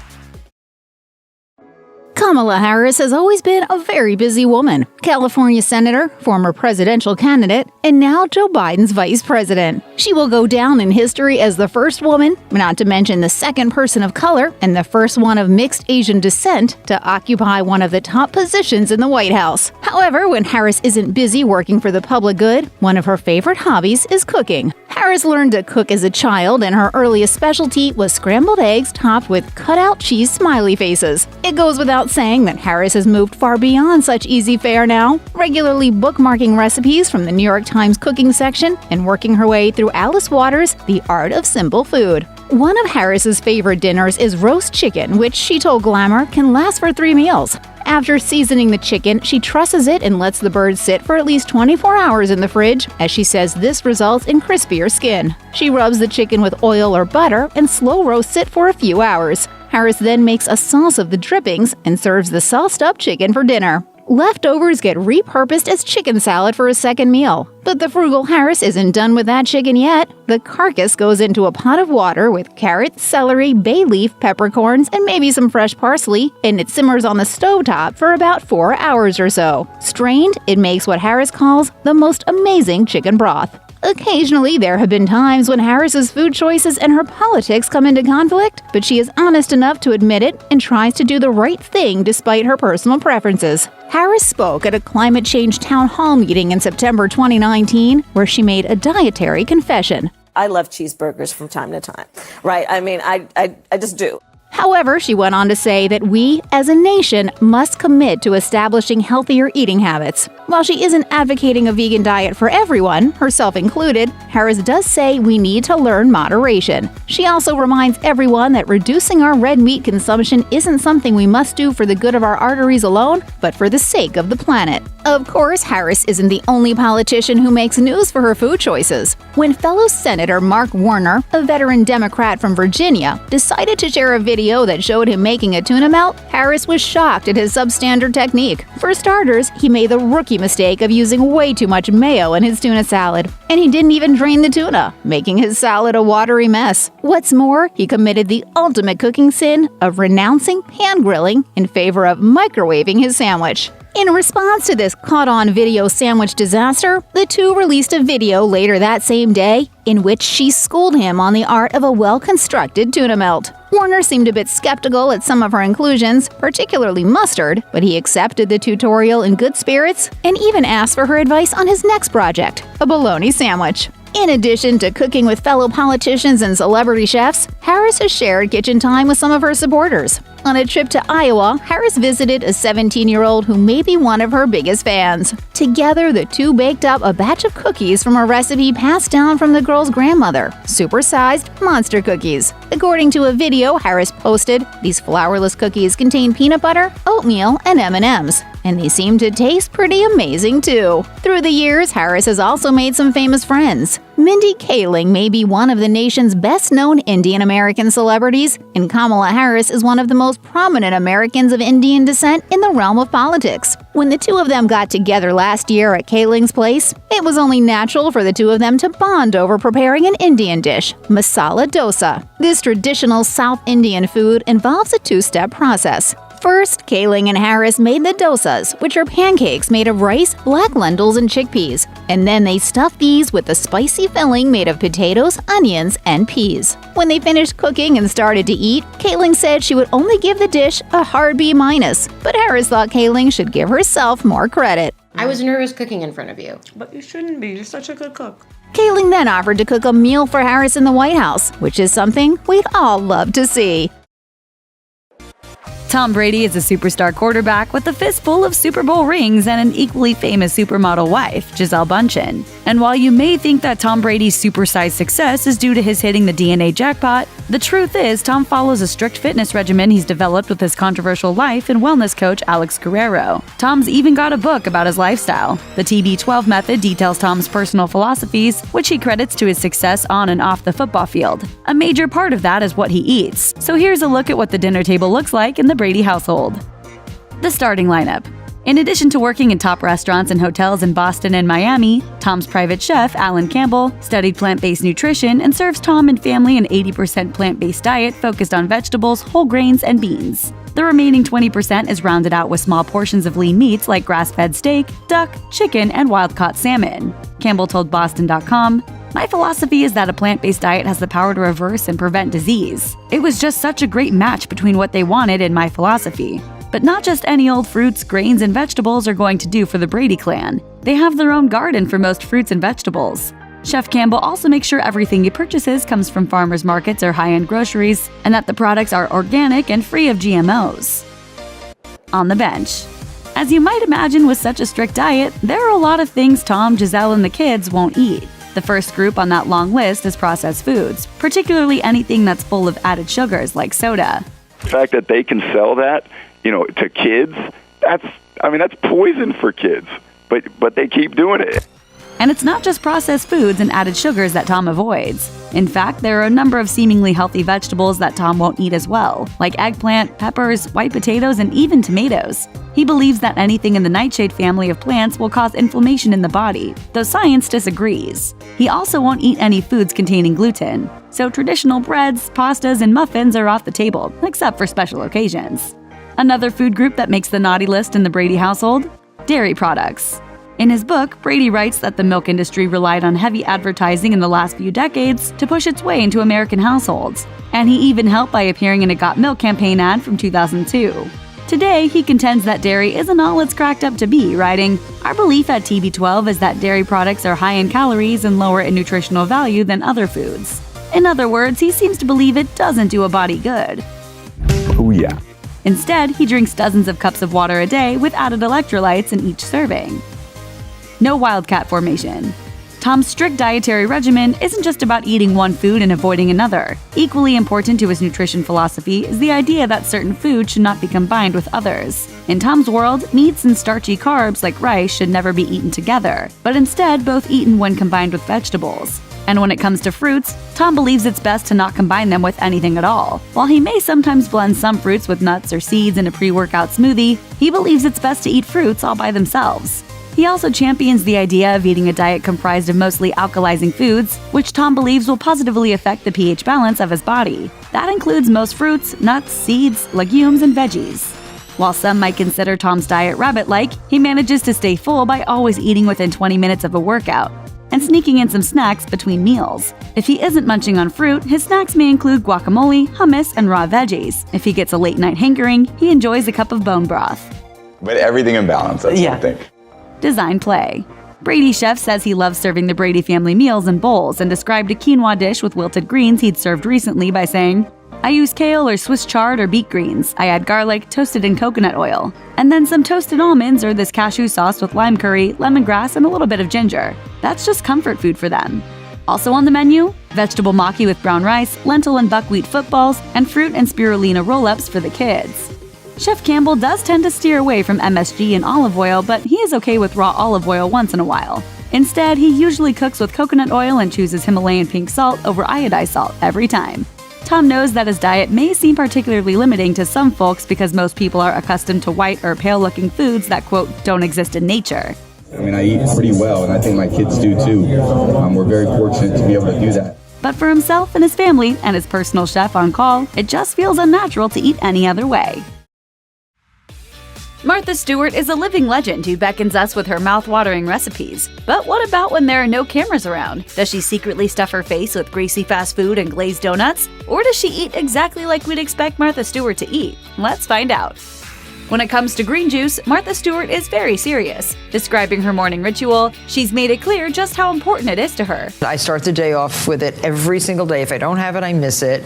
And I really find that it has great benefits. She views it not only as a part of her diet, but also as part of her overall beauty regimen, saying, "Green juice is very important. You can be the most beautiful person on earth, and if you don't have a fitness or diet routine, you won't be beautiful." Her go-to blend includes ingredients fresh from her greenhouse or garden, and she explains, "I grow my own spinach all year round. I grow my own mint, my own parsley, generally my own cucumbers, my own oranges, and lemons. And I always put an orange or a lemon in the juicer for that fabulous taste." She might also throw in ginger, celery, papaya, watermelon, or pear. If you have to stick with a morning tradition, this one sounds pretty delish, right? No big surprise coming from Martha. Thank you, darling. Why would anybody ever eat anything besides breakfast food? People are idiots, Leslie. It's not always just a glass of green juice in the morning. Stewart makes a point of having a big breakfast from time to time, but doesn't overdo it, writing on her blog, "I happen to love a good full breakfast. Not every day, because I certainly do not need carbs and fat and sugar too often, but once a week or so, when I have friends or family over for a delicious feast before a horseback ride or after a vigorous hike." She goes on to describe a rather elaborate and drool-worthy menu that she might serve on such an occasion, starting with homemade cappuccinos from the machine installed in her kitchen that can foam milk to a silken froth and create drinks that would make my favorite barista in New York City proud. From there, it might be poached eggs or a frittata, buttermilk biscuits or popovers. But lest you think she's above serving pre-made foods, she shares this tip for easy entertaining. "My favorite croissants are made at the Petrosian Bakery in New York City, and I keep several dozen in my freezer to reheat as needed." On the subject of guilty pleasure foods, leave it to Martha Stewart to be both totally relatable and rather unrelatable at the same time. On the one hand, she's just like us. On the other, well, you be the judge. When asked about her snacking habits, she revealed to Town & Country, "My guilty pleasure is not at all interesting. It's a spoon of really good organic peanut butter, or a slice of American cheese from my housekeeper's drawer. I steal American slices sometimes, in the plastic. It's so horrible, but it's such a good snack." That's pretty relatable, right? While yes, she has to get the cheese from her housekeeper, who can't get on board with sneaking a slice out of the fridge or eating peanut butter from the jar. Working on my night cheese. Jack? Do you know what time it is? I was sound asleep. I heard you singing night cheese. But then we come to what she prefers as a pre-bedtime treat. I eat pickled herring as a late-night snack before I go to bed because it's savory and good. I like liverwurst, and I know how bad it is now. I love squeezing it out of the tube and just eating calf's liverwurst. We were with you on the peanut butter and American cheese, Martha, but you lost us at pickled herring and liverwurst. Those of us who are not Martha Stewart might think twice about bringing certain foods on a plane, obeying the biggest unwritten rule of air travel: no stinky food allowed. But when you are Martha Stewart, you bring smoked salmon and hard-boiled eggs on a plane. And you even bring some for your friends. She filled the New York Times in on her eating habits at 30,000 feet, saying, "If it's a long flight, I'll take some very good food that I know I'll want to eat on the plane. I might make a delicious smoked salmon sandwich on 7-grain bread. I might take a tabbouleh salad. I take homemade yogurt with applesauce. I try to avoid plain food most of the time. I just don't find it very appetizing. And my hard-boiled eggs are just so much better than any eggs on the plane. They're from my own chickens. I take them for everybody I'm traveling with." But how does she get it all through security? Is your bag, sir? Yes, it is. We'll have to hand check it. Go ahead. I have nothing to hide in my bag. Come with me, sir. A glimpse into the real life of Martha Stewart is as jaw-dropping as you'd expect, with whirlwind days of good food, hard work, and a jam-packed schedule. Any given day seems to bring something totally different, but it always sounds incredibly delicious. Stewart ran through a day in her life with Harper's Bazaar, and on that particular day, she didn't have time to make herself lunch. Thankfully, she has people for that, saying, "I record my radio show, and my staff makes me a nice lunch in the kitchen. Usually fish, whatever's freshest and line-caught, and a salad. I drink water and herbal tea, a blend of catnip, elderberry, and horehound." On another day, Stewart's lunchtime was decidedly more relaxing. She wrote for The Cut, "It was just me in the kitchen today. I had my chairman for lunch, and we had the most delicious lunch. I brought in fresh artichokes from my garden. We steamed artichokes, and we had whole curd cottage cheese, which was from the farmer's market, and a salad of fresh corn, red and yellow peppers, and cucumbers, and the artichoke, and a vinaigrette for the artichoke. It was really good." It's a little bit spicy. Yeah, a little, well, isn't it always? As they say, muy caliente. Whether Stewart is entertaining at home or hitting one of New York City's hotspots, you can bet dinner is going to be amazing. She writes in The Cut that her workday ends exactly as we'd expect, with upscale restaurants. "I go to Sushi Yasuda or Kurumazushi once a week. I went to Le Bernardin last night and had the most delicious dinner. I love most of Daniel's restaurants and Jean-Georges restaurants. Oh, I love ABCV, the new vegetarian restaurant by Jean-Georges. And dinner in, it's just as Martha as you could imagine," Stewart told Harper's Bazaar. "For a dinner party at the farm, I might prepare homemade fettuccine with porcini mushrooms, soft-shell crabs, spinach from the garden, and lemon tarts with wild strawberry for dessert. I do paellas on a grill at my East Hampton house, and lobster when I'm up in Maine. I have a giant lobster cooker where you can cook hundreds at a time." Court dismissed! Bring in the dancing lobsters! Stewart isn't a heavy drinker, but she does enjoy a glass of wine or a cocktail from time to time. After all, it is part of her job. Not only does she taste test all her recipes, but she also personally chooses each wine for the Martha Stewart Wine Co. You won't find her day drinking, though. She admitted to The Cut, "I never drink wine before dinner, ever. I couldn't function for a second if I had to drink it at lunchtime or something like that. I remember when I was a stockbroker, we used to have drinks at lunch, and I couldn't do that now for anything, but it's only at dinner, and only a glass or a glass and a half of wine. I don't drink a lot, but I love good wine."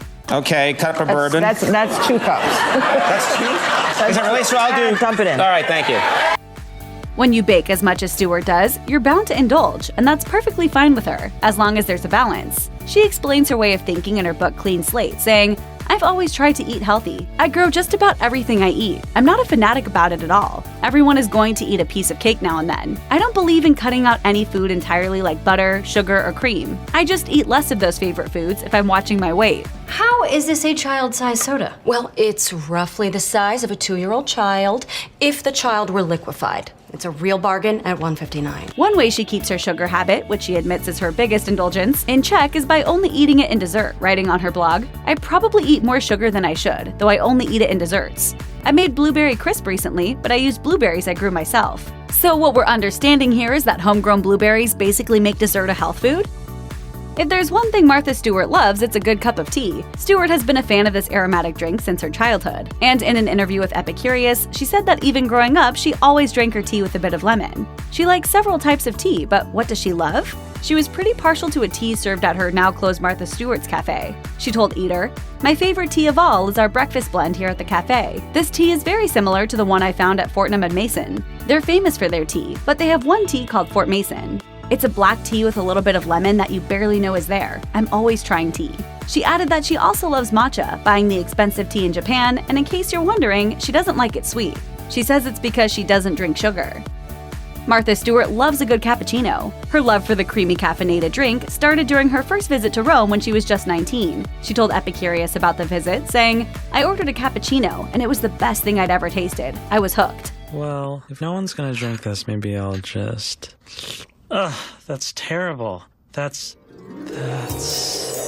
What's a true coffee aficionado to do? She purchased machines and began to make the drink at her office and at home. Now she enjoys a daily cup of this creamy caffeinated brew. She tells The Cut that every morning she likes to have a half shot of cappuccino, a small one with whole milk. And she enjoys making it for others too. She says, "Generally before I leave my house in the morning, I make 4 cappuccinos. 1 for me, 2 for my housekeepers, and 1 for my guard. Neighbors stop in, the Clintons stopped in one day for a cappuccino with their guards. You know, people stop in for coffee." Martha Stewart knows how to really indulge, so it's no surprise that she loves the food at luxury restaurants. Nobu, helmed by world-renowned sushi chef Nobu Matsuhisa. At an event celebrating Nobu downtown, she was quoted as saying that she wasn't just a big fan, but that she'd been to all his restaurants. She's a frequent diner at Nobu 57, and she's so familiar with the restaurant's fare, her favorite dish isn't even on the regular menu. Lucky for fans, she shared the secret on an episode of the show, The Best Thing I Ever Ate. The dish in question is sukiyaki, made with Wagyu beef. What is that? Sukiyaki is a type of hot pot where thinly sliced beef is cooked with vegetables and broth, right at the table. In a clip on Facebook, she calls it exquisite. Holidays are a time to indulge for all of us, and Martha Stewart is certainly no exception. One of her most popular holiday indulgences is her version of mashed potatoes. You may think potatoes aren't that indulgent, but that's only because you've never had them quite like she makes them. Using a trick handed down by her mother, she adds 8 ounces of cream cheese in addition to the butter, milk, and heavy cream. She serves this delicious dish on Thanksgiving, which she has called her favorite food holiday. She also has a love of latkes, though her family recipe has a twist. Served with sour cream and a bit of pink applesauce. She says, "The potato latke recipe is my mother's and has beer in the batter. It's delicious." Rachael Ray can whip up tasty meals in minutes or dine out at any number of 5-star restaurants. So what does the celebrity chef really eat? From drool-worthy pasta carbonara to more chicken than you can imagine, here are some of the foods the culinary expert frequently fawns over. Every self-respecting Ray fan knows she adores her Italian mama, Elsa. In fact, Ray calls Elsa her culinary mentor, and that includes teaching Ray how to cook and love Italian cuisine. When asked about her go-to comfort food in a profile in her own magazine, Ray admitted, "I guess pasta is my favorite." Still, Ray doesn't necessarily cook the food she craves. She told the Adrienne Gale Experience, "I don't know that I have a favorite meal. When I'm cooking, I'm thinking about the person I'm feeding, and I want to make them whatever they want." Ray cooks for her husband, John Cusimano, the most. When asked by QVC about her favorite thing to cook, Ray replied, "Probably pasta carbonara for John. It's his favorite. We don't even get a chance to plate it. Instead, we eat it straight out of the pot. It's that good." Carbonara is a savory dish, but the story of the first time Ray made it for her husband is super sweet. In her cookbook, Cooking Round the Clock, she revealed, "I knew my boyfriend was the man to marry when I asked him what he would like for his birthday dinner. I offered up lobster, steak, fine foods of all nationalities, to which he replied, 'Can I just have some of your carbonara?' Whoa, I was right about him." Get in there, honey. This is a Tuesday at our house. According to her blog, Ray has been dubbed the Queen of Burgers. In a Food Network profile, she described herself as a burger-obsessed person. At one point, she even apparently had plans to open a burger joint in Midtown New York. While that doesn't appear to have come to fruition, at least not yet, it doesn't mean you can't get your hands on a Ray-style burger. You'll just have to make it yourself. In addition to the wealth of burger recipes Ray has shared on her site and her shows over the years, the Burger Lover devoted an entire cookbook to them in 2012. Aptly titled The Book of Burger, it's bursting with over 300 recipes for burgers, sliders, and basically anything you can put on a bun. She told the Adrienne Gale Experience, "I am burger obsessed, and I love playing with the idea of what a burger can be for people. What I love about the burger is it makes food accessible and fun for everyone. I have hundreds and hundreds of recipes never before published in my book of my burgers. But then I also have a bonus section of all our award-winning chef burgers from our Burger Bash." While there are undoubtedly cooks in the world who don't use eggs because of allergies or food lifestyle choices, Ray isn't one of them. A quick glance at her website reveals she puts them on burgers, in ramen, eats them at any hour, the sky's the limit. Having said that, it isn't too shocking that Ray is a bit particular about the eggs she eats. In an interview with Food Network, she noted, "Eggs are one of those grocery items worth paying a premium for." According to the site, she prefers Araucana eggs, an egg produced by a South American breed of chicken. If Ericanas aren't available where you are, though, Ray recommends any cage-free egg from a small farm setting. Ray uses her Araucana eggs to whip up all kinds of dishes, but there's one particular egg dish she can't seem to get enough of. In March 2018, just ahead of Easter, Ray wrote a letter to her blog readers to kick off new spring content. In it, she admitted she's a deviled egg fanatic, saying, "One symbol of spring grabs my attention more than all the others. The egg. I am stuffed egg obsessed." Given how successful she is, Ray can probably have her pick of the most expensive, exquisite, gourmet food around the globe. But when it comes right down to it, the food she reaches for time and again is far more humble: the simple tomato. In 2013, she revealed to USA Today that the tomato is her favorite fruit, and she often scoops them up at her local New York farmers markets. A great way to score them for a steal, as she told the outlet. She said, "It's the last bargain left in food. You can ask for seconds at any place and they will give you less than perfect things that taste delicious, like tomatoes." Fortunately for Ray, she can also pick them right out of her Adirondacks garden. In August 2018, Ray noticed her good friend Oprah Winfrey had shared an Instagram post about fresh fruits and veggies. In return, Ray posted an enviable spread of vine-ripened tomatoes and sauce, writing, "Hey Oprah, saw your beautiful bounty from Harvest Day. We're rolling deep in upstate NY. Tomato fest from our garden. Today's fresh picked." Spend 5 minutes on Ray's website and you'll walk away with more chicken recipes than you know what to do with. Same goes for Instagram too. This poultry proves to be one of the bubbly cook's go-to dishes for social media sharing. Chicken is a classic in the kitchen, but Ray has a ton of tricks up her sleeve when it comes to breaking out of your plain chicken wing rut. Take her Instafeed, for example. In January 2018, she shared a drool-worthy snapshot of whiskey wings. In April 2018, she shared a recipe for Japanese chicken wings, and just a few days later, she snapped another photo of, in her words, the easy and amazing balsamic chicken legs she'd made for dinner. But in July 2018, Ray took to Instagram to share the holy grail of all chicken recipes, her fried, tried and true chicken legs. Thanks to her Italian heritage, Ray grew up in a household accustomed to a Mediterranean diet. Despite the fact that the term Mediterranean diet is used very generally, US News and World Report notes that there is no such thing as one version of this dietary lifestyle. However, at its core, it's a diet described as low in red meat, sugar and saturated fat, and high in produce, nuts and other healthful foods. In March 2018, Ray visited the Dr. Oz show to offer insight into the diet's must-haves. At the top of that list? Salad, chock full of vibrant veggies topped with healthy acids and olive oil. She explained, beets, colorful peppers, so sweet or hot peppers, and dark greens, they're all activated by the olive oil. They're fat-soluble nutrients, right? Great for brain power. Just as interesting, though, is when Ray eats her salads.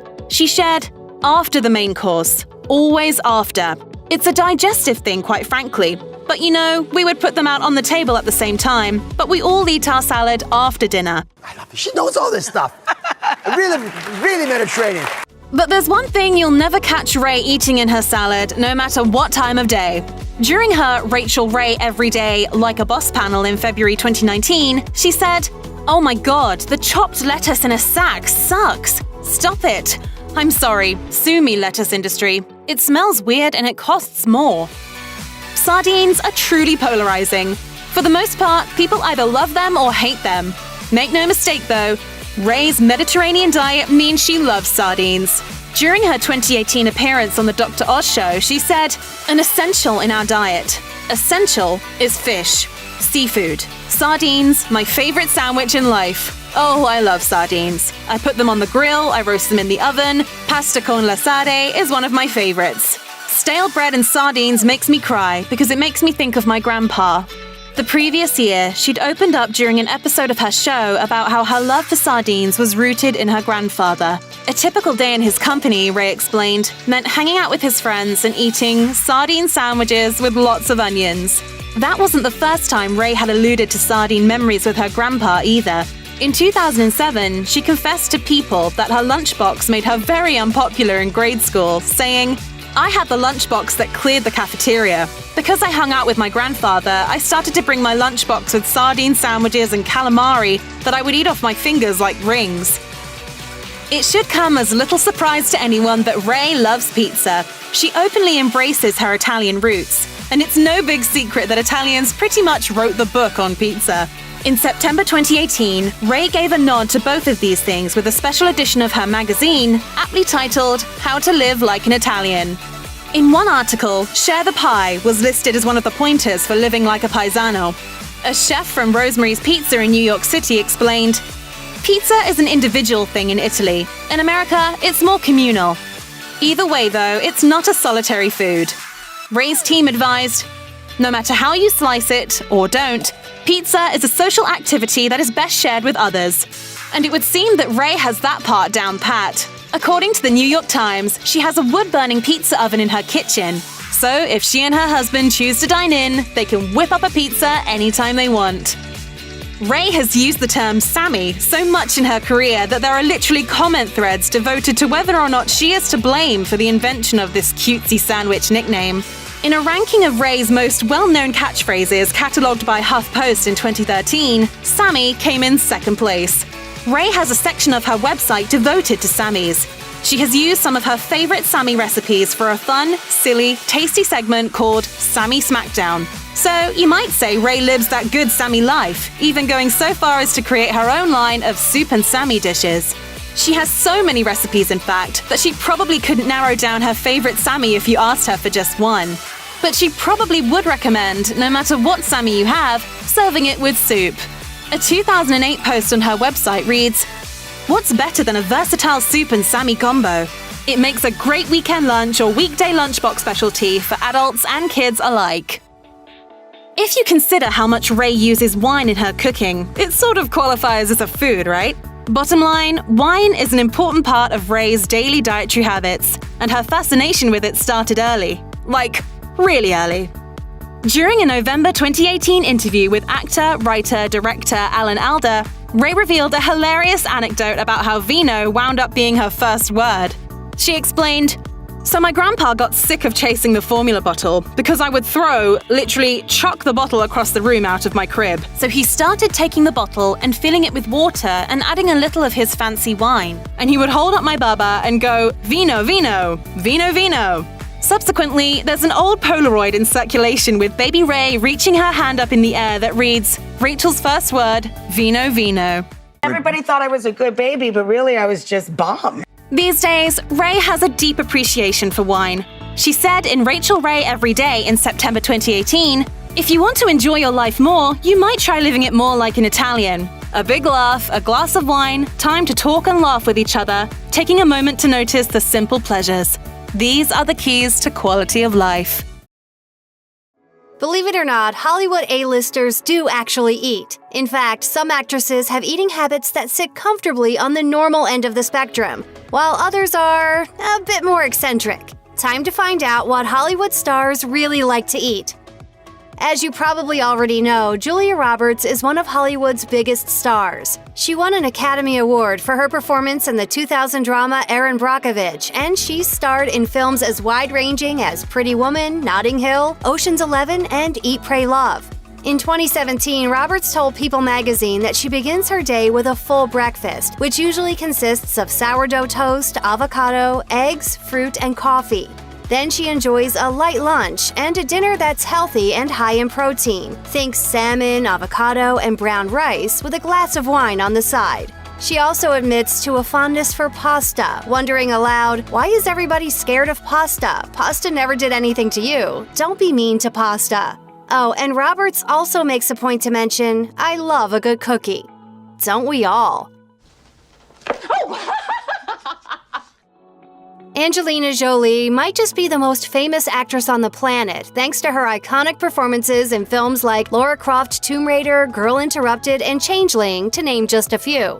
Heck, just look at her here in Salt, acting up a storm. Call Protective Services and make sure they find my husband. Where you going? I need to get to the phone. No. Not after the neural scan. And if the stories are true, her diet is rather extreme, to say the least. In 2014, Marie Claire reported that Jolie's lean shape has come under scrutiny in the past after it was rumored she was surviving on as little as 600 calories a day. She reportedly prefers high-protein foods like lean steak, cereal, and protein shakes. She's also been known to snack on ancient grains, which consist of chia seeds, quinoa, spelt, millet, and buckwheat. Meanwhile, a shadowy source once told the National Enquirer, Angelina has been known to start her day with little more than a spoonful of coconut oil and a handful of cereal. How deliciously scandalous. Emma Watson needs no introduction. Best known for her recurring lead role as Hermione Granger in the Harry Potter series, she's appeared in highly acclaimed films like The Perks of Being a Wallflower, This Is the End, and the live-action remake of Disney's Beauty and the Beast. Meanwhile, she's a UN Women Goodwill Ambassador who campaigns for gender equality around the world. According to Shape, she eats a healthy diet, avoiding junk food and other overly processed foods for more nutritious eats like whole grains, lean proteins, and unsaturated fats. As Business Insider reports, she also has a preference for Mexican food, loves gin and tonics, and has a weakness for Nutella. So, there you have it. Jennifer Lawrence is one of the most prolific actresses working today, having appeared in X-Men First Class, The Hunger Games Saga, Passengers, and many other high-profile films. In 2013, she won the Best Actress Academy Award for Silver Linings Playbook, and rightly so. You are afraid to be alive. You are afraid to live. Meanwhile, Lawrence's love for junk food has been well documented. In recent years, she's admitted to a fondness for McDonald's fries, Cool Ranch Doritos, and pizza. Seriously, she really loves pizza. But make sure you've actually ordered the pizza before she tries picking it up. We get there, and the pizza has not even been yet ordered. Oh yeah, we get there, and I'm like, where's the pizza? An immensely talented actress, Jessica Chastain has starred in high-profile films like The Huntsman, The Debt, Mama, and The Tree of Life, and that's to say nothing of her remarkable performance in It Chapter 2. She's also an outspoken vegan. As she told the Daily Telegraph in 2014, "I was a vegetarian who ate fish, so I was a pescatarian for 15 years." So what changed exactly? In 2017, she told W Magazine, "I love cheese and shellfish. I mean, I've always had some problems, like my cholesterol was very high, and the doctor wanted to put me on medicine. I was in my 20s, and I thought, I don't want to start taking cholesterol pills." So she took on a subscription to a vegan food delivery program that her friend wasn't using, and it sounds like it really worked for her. She told W Magazine, "My vegan diet has given me more energy than I've ever had in my life." She says the diet improved her skin, too. There's only one downside. Her vegan diet has been known to offend her Italian in-laws. In the very beginning, Gianluca would tell him, "Oh, I'm sorry, I can't eat that." And she would say, "No problem, we have fish." Oh, yeah, right. Naomi Watts has enjoyed a stellar career in film and television. She's worked with David Lynch on multiple occasions, starring in his masterfully mind-bending film Mulholland Drive and appearing in the inscrutable third season of Twin Peaks. She's also taken on roles in films like The Ring, King Kong, and The Impossible. And then there's this unforgettable performance. Tonight I'll be eating a chicken Biggie snack pack from Biggie Smalls in Collingwood. In order to stay in shape for the red carpet, Watts maintains a strict diet and exercise regime before and during awards season. But once it's all over, it's open season as far as eating is concerned. She loves to eat out and refuses to deny herself food just for the sake of staying in shape. As she explained to People, "I'm not going to go to Paris and push a salad around my plate. I'm going to Paris to have bread and treats and good wine." Tonight I'll be eating a cheeses sandwich, fries and pickled cucumber from Butter in Surrey Hills. Reese Witherspoon certainly needs no introduction. Her credits include such hit films as Legally Blonde, Election, and Walk the Line. In recent years, she's been lighting up the small screen in shows like Big Little Lies and The Morning Show, serving as an executive producer on both shows. Well, I don't need to lie to myself about the quality of the show that you've been producing for 15 years. And here's some breaking news for you. According to Business Insider, Witherspoon is quite the fan of fried chicken, which makes sense considering her Louisiana roots. She's also quite fond of frozen desserts and fruit, which she snacks on during the day. Smoothies, fruit tea punch, and coffee are among her favorite drinks. Witherspoon avoids crash diets, but meals tend to be on the small side with snacks in between. Alcohol is reportedly a rare treat. Oh, and she exercises 6 times a week to work off the calories. Megan Fox became a household name after starring in the first 2 installments of Michael Bay's Transformers franchise. She's also appeared in the 2014 superhero film Teenage Mutant Ninja Turtles and its sequel, the 2009 black comedy Jennifer's Body, and the 2012 comedy The Dictator. Fox follows what's known as a raw foods diet. Essentially, this means eating raw and vegan food, including a high intake of superfoods and grains, all while cutting out processed food, meat, and anything that's high in saturated fat. Fox still eats 5 times a day, however, she takes fish oil and silica supplements to complement her eating habits. No, the diet doesn't exactly sound like a whole lot of fun, but it's certainly going to keep you looking slim and feeling healthy. Amy Adams has played a wide range of characters, from a fairy tale princess in Enchanted to a deeply troubled alcoholic journalist in Sharp Objects. Meanwhile, in Julie and Julia, she played a food blogger who decides to try cooking all of Julia Child's recipes. But what's Adams' diet like in real life? As she told Access Hollywood in 2009, her role in Julie and Julia made her fall in love with food all over again. In fact, she proudly announced, "I have completely reintroduced butter into my diet. I now cook my eggs with butter, and it is just really, really good." It sounds like she's not really into dieting. She opened up about Hollywood's unrealistic beauty standards in 2013, telling Allure magazine, "Some of these actresses are public personas who are very public about their disciplined diets. More power to them. I just don't see the point. Do you know the people I love as actresses, I've never ever sought out pictures of them to see what they look like in a swimsuit." And it sounds like she switches up her diet depending on what role she's playing. A makeup artist told Cosmopolitan that she really went the extra mile when preparing for Sharp Objects. Can you have her go wait in the car? Emma, can you just wait in the car? She drank a ton of coffee and consumed enough sodium to make her face look puffy. Oh, and she averaged about 20 non-alcoholic O'Douls every day. That's showing some serious dedication to your craft, but perhaps it's not the best long-term diet. Ever sat on the sofa eating ice cream and wondered how Scarlett Johansson stays so fit? We certainly have.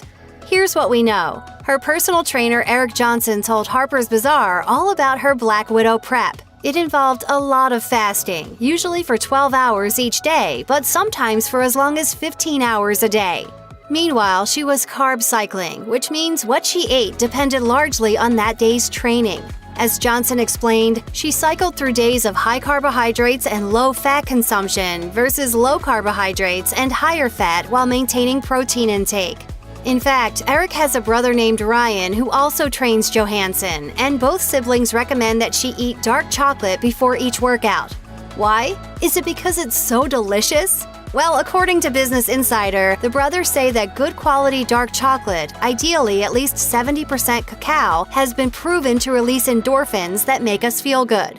According to Well Plus Good, Johansson is mostly vegan. She eats a lot of tofu, lean proteins, and salads. But that's not to say she completely abstains from the fun stuff. As she told Stylist, "I like to cook, major baker. Yeah, this past summer I got into vegan baking, so I was baking up a storm. Breads, cakes, muffins. I love to bake." Emma Stone is one of Hollywood's youngest A-listers, and she starred in more than a few blockbusters in the last decade or so. There's Zombieland and its sequel, Zombieland 2 Double Tap. Then there's The Amazing Spider-Man, and of course, La La Land, a film performance that earned her an Oscar. And to think she accomplished all this before hitting the age of 30. Stone's approach to food is best described as liberal. She's spoken openly about her distaste for exercise and believes it's wrong to deprive yourself of good food. What's your favorite thing to eat? French fries and Brussels sprouts, not necessarily at the same time. To that end, she once confessed to S Magazine, "I do have that thing of, oh my god, I'm disgusting. I ate a huge Wagamama lunch, the whole yakisoba, and I feel so fat, but I'm still gonna eat that stuff. And you know what? You can get nice loose clothes that cover it all up." We can respect that. Margot Robbie might be one of Hollywood's most versatile actresses, and her diet and exercise routine is pretty versatile too. In 2015, she told Emirates Woman, "I'm not good at doing moderation. I get miserable if I don't eat. I can't just have a salad every day and half a glass of wine every second day. I can't do it." She went on to admit, "I don't have a very good diet. I love beer, fries, burgers, but if I have to go get in a bikini, then I'll eat carrot sticks for 3 days. I'm one extreme or the other." As Harper's Bazaar reports, staying in shape means lots of workouts. While training to play Tanya Harding in I, Tanya, she'd do 100 sit-ups a day. And when she's training, she doesn't consume any saturated fat, fast food, or sugar-heavy drinks. Instead, she'll opt for porridge, a healthy breakfast smoothie, lots of chicken and tuna, and lots of wine. What is your least favorite food to eat? Terra Masalata? Have you had that? No. It's disgusting. Make sure I stay away. Yeah. The daughter of actress Goldie Hawn, Kate Hudson became a household name after co-starring in Cameron Crowe's Almost Famous. She's also appeared in a number of other films, including How to Lose a Guy in 10 Days, Bride Wars, and 9. Hudson has rather remarkable eating habits. She's on something called alkaline diet, which Healthline reveals is a diet based on the idea that replacing acid-forming foods with alkaline foods can improve your health. In January 2016, Hudson told Harper's Bazaar, "I live by a rulebook of eating alkaline. So no meat, no dairy, no gluten. I try to stay away from sugar."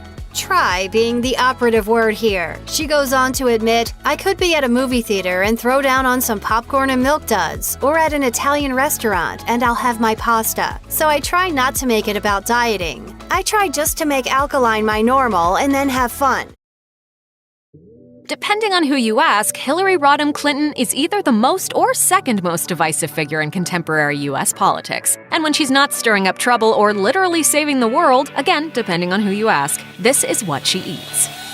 Much of what Hillary eats comes down to the guidance of Dr. Mark Hyman, according to the New York Times. On the 30th wedding anniversary of Hillary and Bill, Hyman was hired by the Clintons to help Bill start a new path after his quadruple bypass surgery. Hyman has, in his tenure as an advisor to the Clintons, aided the family in their dietary options and even offered counsel on wider topics, such as childhood obesity in America. Hyman, a family doctor from Idaho, has worked with people from across the social strata, from world leaders and celebrities to the urban poor in North Carolina. His ethos is one of functional medicine, that is, treating chronic diseases through major lifestyle changes rather than prescribing traditional treatments and medicines. It's a fair bet to assume that most of what appears on Hillary's plates has been influenced by this man. One of the many, many, many points of contention that stand between Hillary and Trump is their contrasting views on the consumption of alcohol. Whereas the current president allegedly never touches a drop, Hillary is not opposed to drinking. And you had Chardonnay, California Chardonnay. She appeared at bars and breweries during the campaign trail in 2016, and when going toe-to-toe with Obama in 2008, she and the future president attempted to woo blue-collar voters by essentially embarking on a bar crawl against each other. She seems to be a fan of wine. Her grape of choice is Chardonnay, and she admitted in her tell-all memoir, What Happened, that she consoled herself post-election with Martha Stewart's mac and cheese and a glass of red while watching Gilmore Girls. Life on the campaign trail isn't easy, and when candidates aren't eating for the cameras at planned stops and media appearances, they're often left little time to eat at all. Hillary's book, What Happened, covers, among other things, her eating habits while out on the road during the 2016 election. Over the 600-odd days she spent trying to woo the country to her side, she'd eat well-done scrambled eggs for breakfast, she consumed food as healthy as possible on the plane, and she kept a hefty supply of snacks by her side. Snacks included goldfish crackers, Kind bars, and canned salmon. She wrote, "It's funny how much you look forward to the next meal when you're living out of a suitcase." While her chief rival is famously quite the fan of McDonald's, Hillary's usual choice of burger is along slightly healthier, more ethical lines. According to Slate, Hillary told reporters in 2007 that the food she most recalls from her origins in Illinois was the olive burger, a beef sirloin burger with a topping of chopped pimento-stuffed green olives from a Greek coffee shop near her high school. Nowadays, however, Hillary opts for Boca burgers, a type of vegetarian burger made from soy protein and wheat gluten. One of Hillary's most well-known habits is her propensity towards hot food and chili peppers. I love hot pepper. She told People magazine that she began eating jalapenos on the '92 campaign trail and hasn't stopped since. And that's no exaggeration, since, according to the Washington Post, she actually eats a hot pepper every single day. She's got a collection of her own hot sauces and swears by their ability to keep the immune system healthy. What's something that you always carry with you? Hot sauce. During the Clinton administration, the White House stocked over 100 bottles of hot sauce at any one time.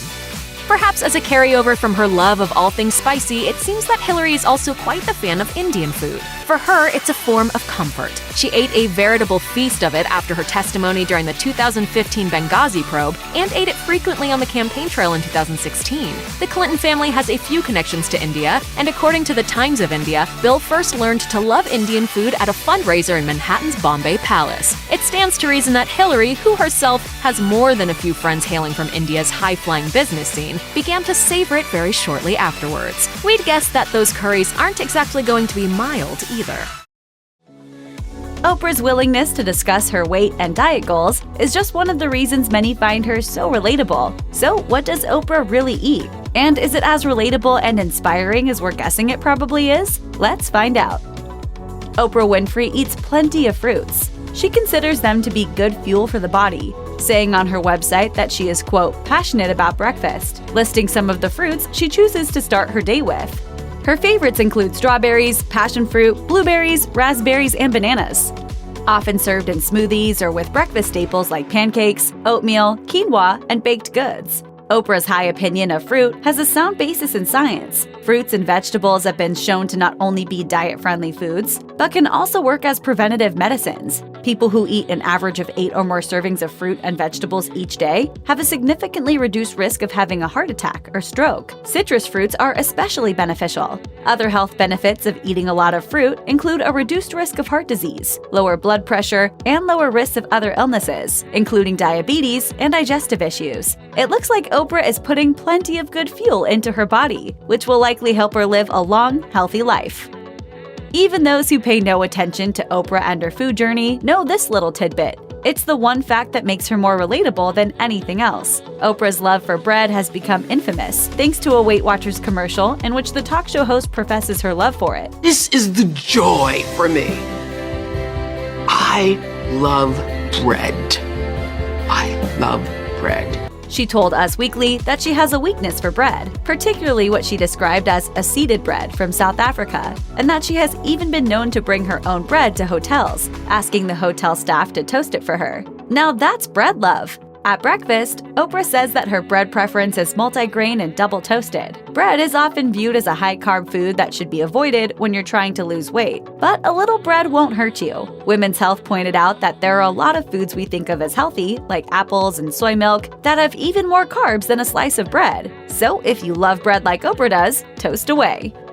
Oprah is a big fan of seafood, telling Today, seafood is your friend. Her favorite fish is barramundi, which is not readily available in the US, so she often substitutes it with the more common cod. Also on her list of go-to fish are salmon and Chilean sea bass, although she says she doesn't eat them as often as they are higher in fat. Another seafood she frequently eats is shrimp, which may seem like a decadent indulgence, but there's a good reason for Oprah including shrimp in her diet. Although many people think that shrimp are unhealthy because their cholesterol content is higher than some other seafood choices, they're actually much healthier than you might think, since it's still low in saturated fat and total fat. As long as you're not eating it fried or with a heavy sauce, shrimp is a pretty healthy choice, and always a smarter choice than a greasy burger. Pasta is another delicious food that people tend to avoid when they are trying to eat healthy, but Oprah finds healthy ways of incorporating it into her diet. For example, she's a huge fan of making some sneaky swaps, like making meatballs with eggplant. Oprah loves her pasta and has a brilliant and sneaky way of making herself think she's eating more of it. Squash and zucchini pasta are alternatives that are often used when people are cutting back on carbs. But there is definitely a difference in taste and texture between squash and actual pasta. In order to get around those differences, Oprah adds something extra to her spaghetti squash. She mixes a bit of real pasta in with the veggie pasta. This mixture still provides a healthier alternative to pure pasta, but it also tastes more like the real deal than plain spaghetti squash. Oprah's mix and switch alternative isn't just reserved for pasta. She also uses a similar technique on mashed potatoes. Potatoes are full of carbs, meaning that though they are delicious, they aren't usually the healthiest option for those looking to cut back. Oprah doesn't let that stop her from enjoying the food, though. One night I was just sitting at dinner. I was eating some whipped cauliflower, trying to pretend they were mashed potatoes, and I thought, what if you actually added the cauliflower into the potatoes? Instead of completely eliminating mashed potatoes from her diet, Oprah uses mashed cauliflower, a common alternative to mashed potatoes. Of course, Oprah doesn't stop there. She has a truly ingenious secret to making the cauliflower even tastier. She told Today she combines 1 head of cauliflower with 1 potato, which she says serves 6 to 8 people. The result is a healthy alternative that tastes just as creamy as regular mashed potatoes. Oprah mixes up the side dish for her dinner guests, but also made her mashed potatoes with cauliflower available as part of her frozen food line. Oh, that's good. Who knew that Oprah was such a culinary genius? When Oprah is in the mood for a snack, she tries to choose a healthy option that will indulge her craving without being unhealthy. One of her favorite healthy snack options is a root vegetable you may have never heard of, called jicama. She revealed during a Weight Watchers members call that she's a huge fan of this obscure veggie because it satisfies that craving for something crunchy. And we can all relate to that. In addition to being crunchy, the veggie also has a sweet and nutty taste, making it ideal for snacking and a great replacement for chips. Jicama, which is also called yam bean, Mexican turnip, and Mexican potato, is native to Mexico. It's a root vegetable with brown skin that does look a bit like a potato, but it's something very different. The vegetable can be cooked while retaining its crisp or eaten raw for extra crunch. Adult men are made up of as much as 60% water, and because our bodies are made up of so much of it, water is an essential part of a healthy diet, not to mention necessary for survival. How much a person needs to drink varies a bit based on the individual and on their environment, but the bottom line remains the same. Water is important. Water is especially good to drink for those looking to avoid fat and sugar, since it's calorie-free. In spite of all this, Oprah is not a fan and said that she, quote, doesn't really like water. That's a surprising comment coming from someone with such a commitment to a healthy diet. But let's be honest, water can be pretty boring. Oprah does her best to drink as much water as possible, although she searches for different ways to make it more appealing to her taste buds. She has tried fruit-infused water, which she didn't like. She has also tried to flavor her water with ginger and vanilla in the hopes that it will encourage her to drink more. Oprah may hate water, but she loves hot drinks like tea and cappuccino. She brews herself a cup of one of these beverages daily and uses the time her drink takes to brew to get mentally prepared for the day. While waiting for her drink, Oprah reads inspirational quotes. She told Hollywood Reporter, "When I'm standing in the kitchen and waiting on my tea to brew, I'll read one quote for every minute it takes to finish brewing, everything from Gandhi to Thoreau." She also enjoys visiting Starbucks. You'd think that someone as famous as Oprah would immediately be recognized and walk out of the shop with her name correctly spelled on her cup.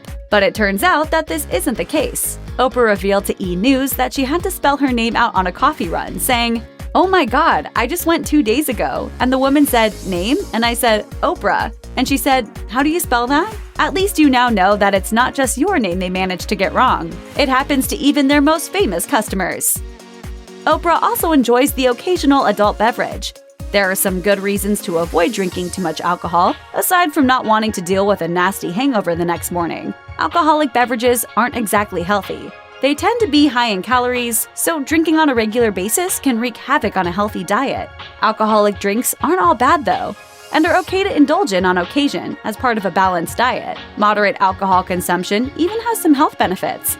According to the Mayo Clinic, drinking alcohol in moderation could lower the risk of heart disease, stroke, and diabetes. Oprah doesn't break her Weight Watchers diet to drink, but instead is careful about what she eats on the days she chooses to partake in an adult drink. She told Us Weekly that as a part of her diet, she saves her splurge points so that she can indulge in a glass of wine or some shots of tequila. Oprah's love of gift-giving is legendary. Over the years, she has given quite generously to her audiences, surprising them with vacations, cash, and even cars. Her neighbors are regular receivers of Oprah's generosity too, although what they get isn't quite as exciting as a trip to Disney World or a Volkswagen Beetle. Still, who can say no to freshly grown vegetables, especially knowing how good they are for you? Regularly eating vegetables has several health benefits and can reduce the risk of heart disease, lower your blood pressure, and may even prevent certain cancers. The biggest benefit comes from eating a wide variety of vegetables as part of a healthy diet. Oprah takes advantage of all the nutrients in veggies by eating plenty of them, and grows her own in her garden so she can always have fresh produce on hand. She sometimes ends up with more than she needs, which is when she spreads the wealth by distributing the extras to her lucky neighbors. Oprah is nuts about nuts, incorporating lots of them into her daily diet. In 2007, she kept a food diary for 7 days, which she shared on her website. Over the course of a week, she ate nuts most days, finding creative ways of working them into her meals. On the first day, she had a handful of almonds with her breakfast. On day 2, she topped off her mid-morning snack of yogurt with some chopped almonds. In the following days, she munched on walnuts, had some almonds with her breakfast, and cashews as a snack, and opted for some trail mix at dinner, which likely had nuts in it. On day 7, the last of Oprah's log, she had chopped walnuts as part of her lunch. Who knew that a simple snack food could have so many uses? If there is one thing we can all learn from what Oprah Winfrey eats, it's that healthy eating doesn't have to be boring. In fact, if you're doing it right, it shouldn't be boring at all. We often associate healthy eating and diets with sacrifice, and assume that we have to give up things we love to reap the benefits. This is why typical diets don't usually work in the long run. The solution is to eat what you want in moderation, and to allow yourself to indulge once in a while. A theory that many of us, including Oprah, can get behind. Even Oprah really lets loose at least once a year, throwing out her carefully regulated eating plan on her birthday. That one day of the year is reserved for indulging her cravings. She said in her cookbook Food, Health, and Happiness, "I don't do it often, and I never do it mindlessly. The goal is to make my indulgences intentional. I plan for decadence."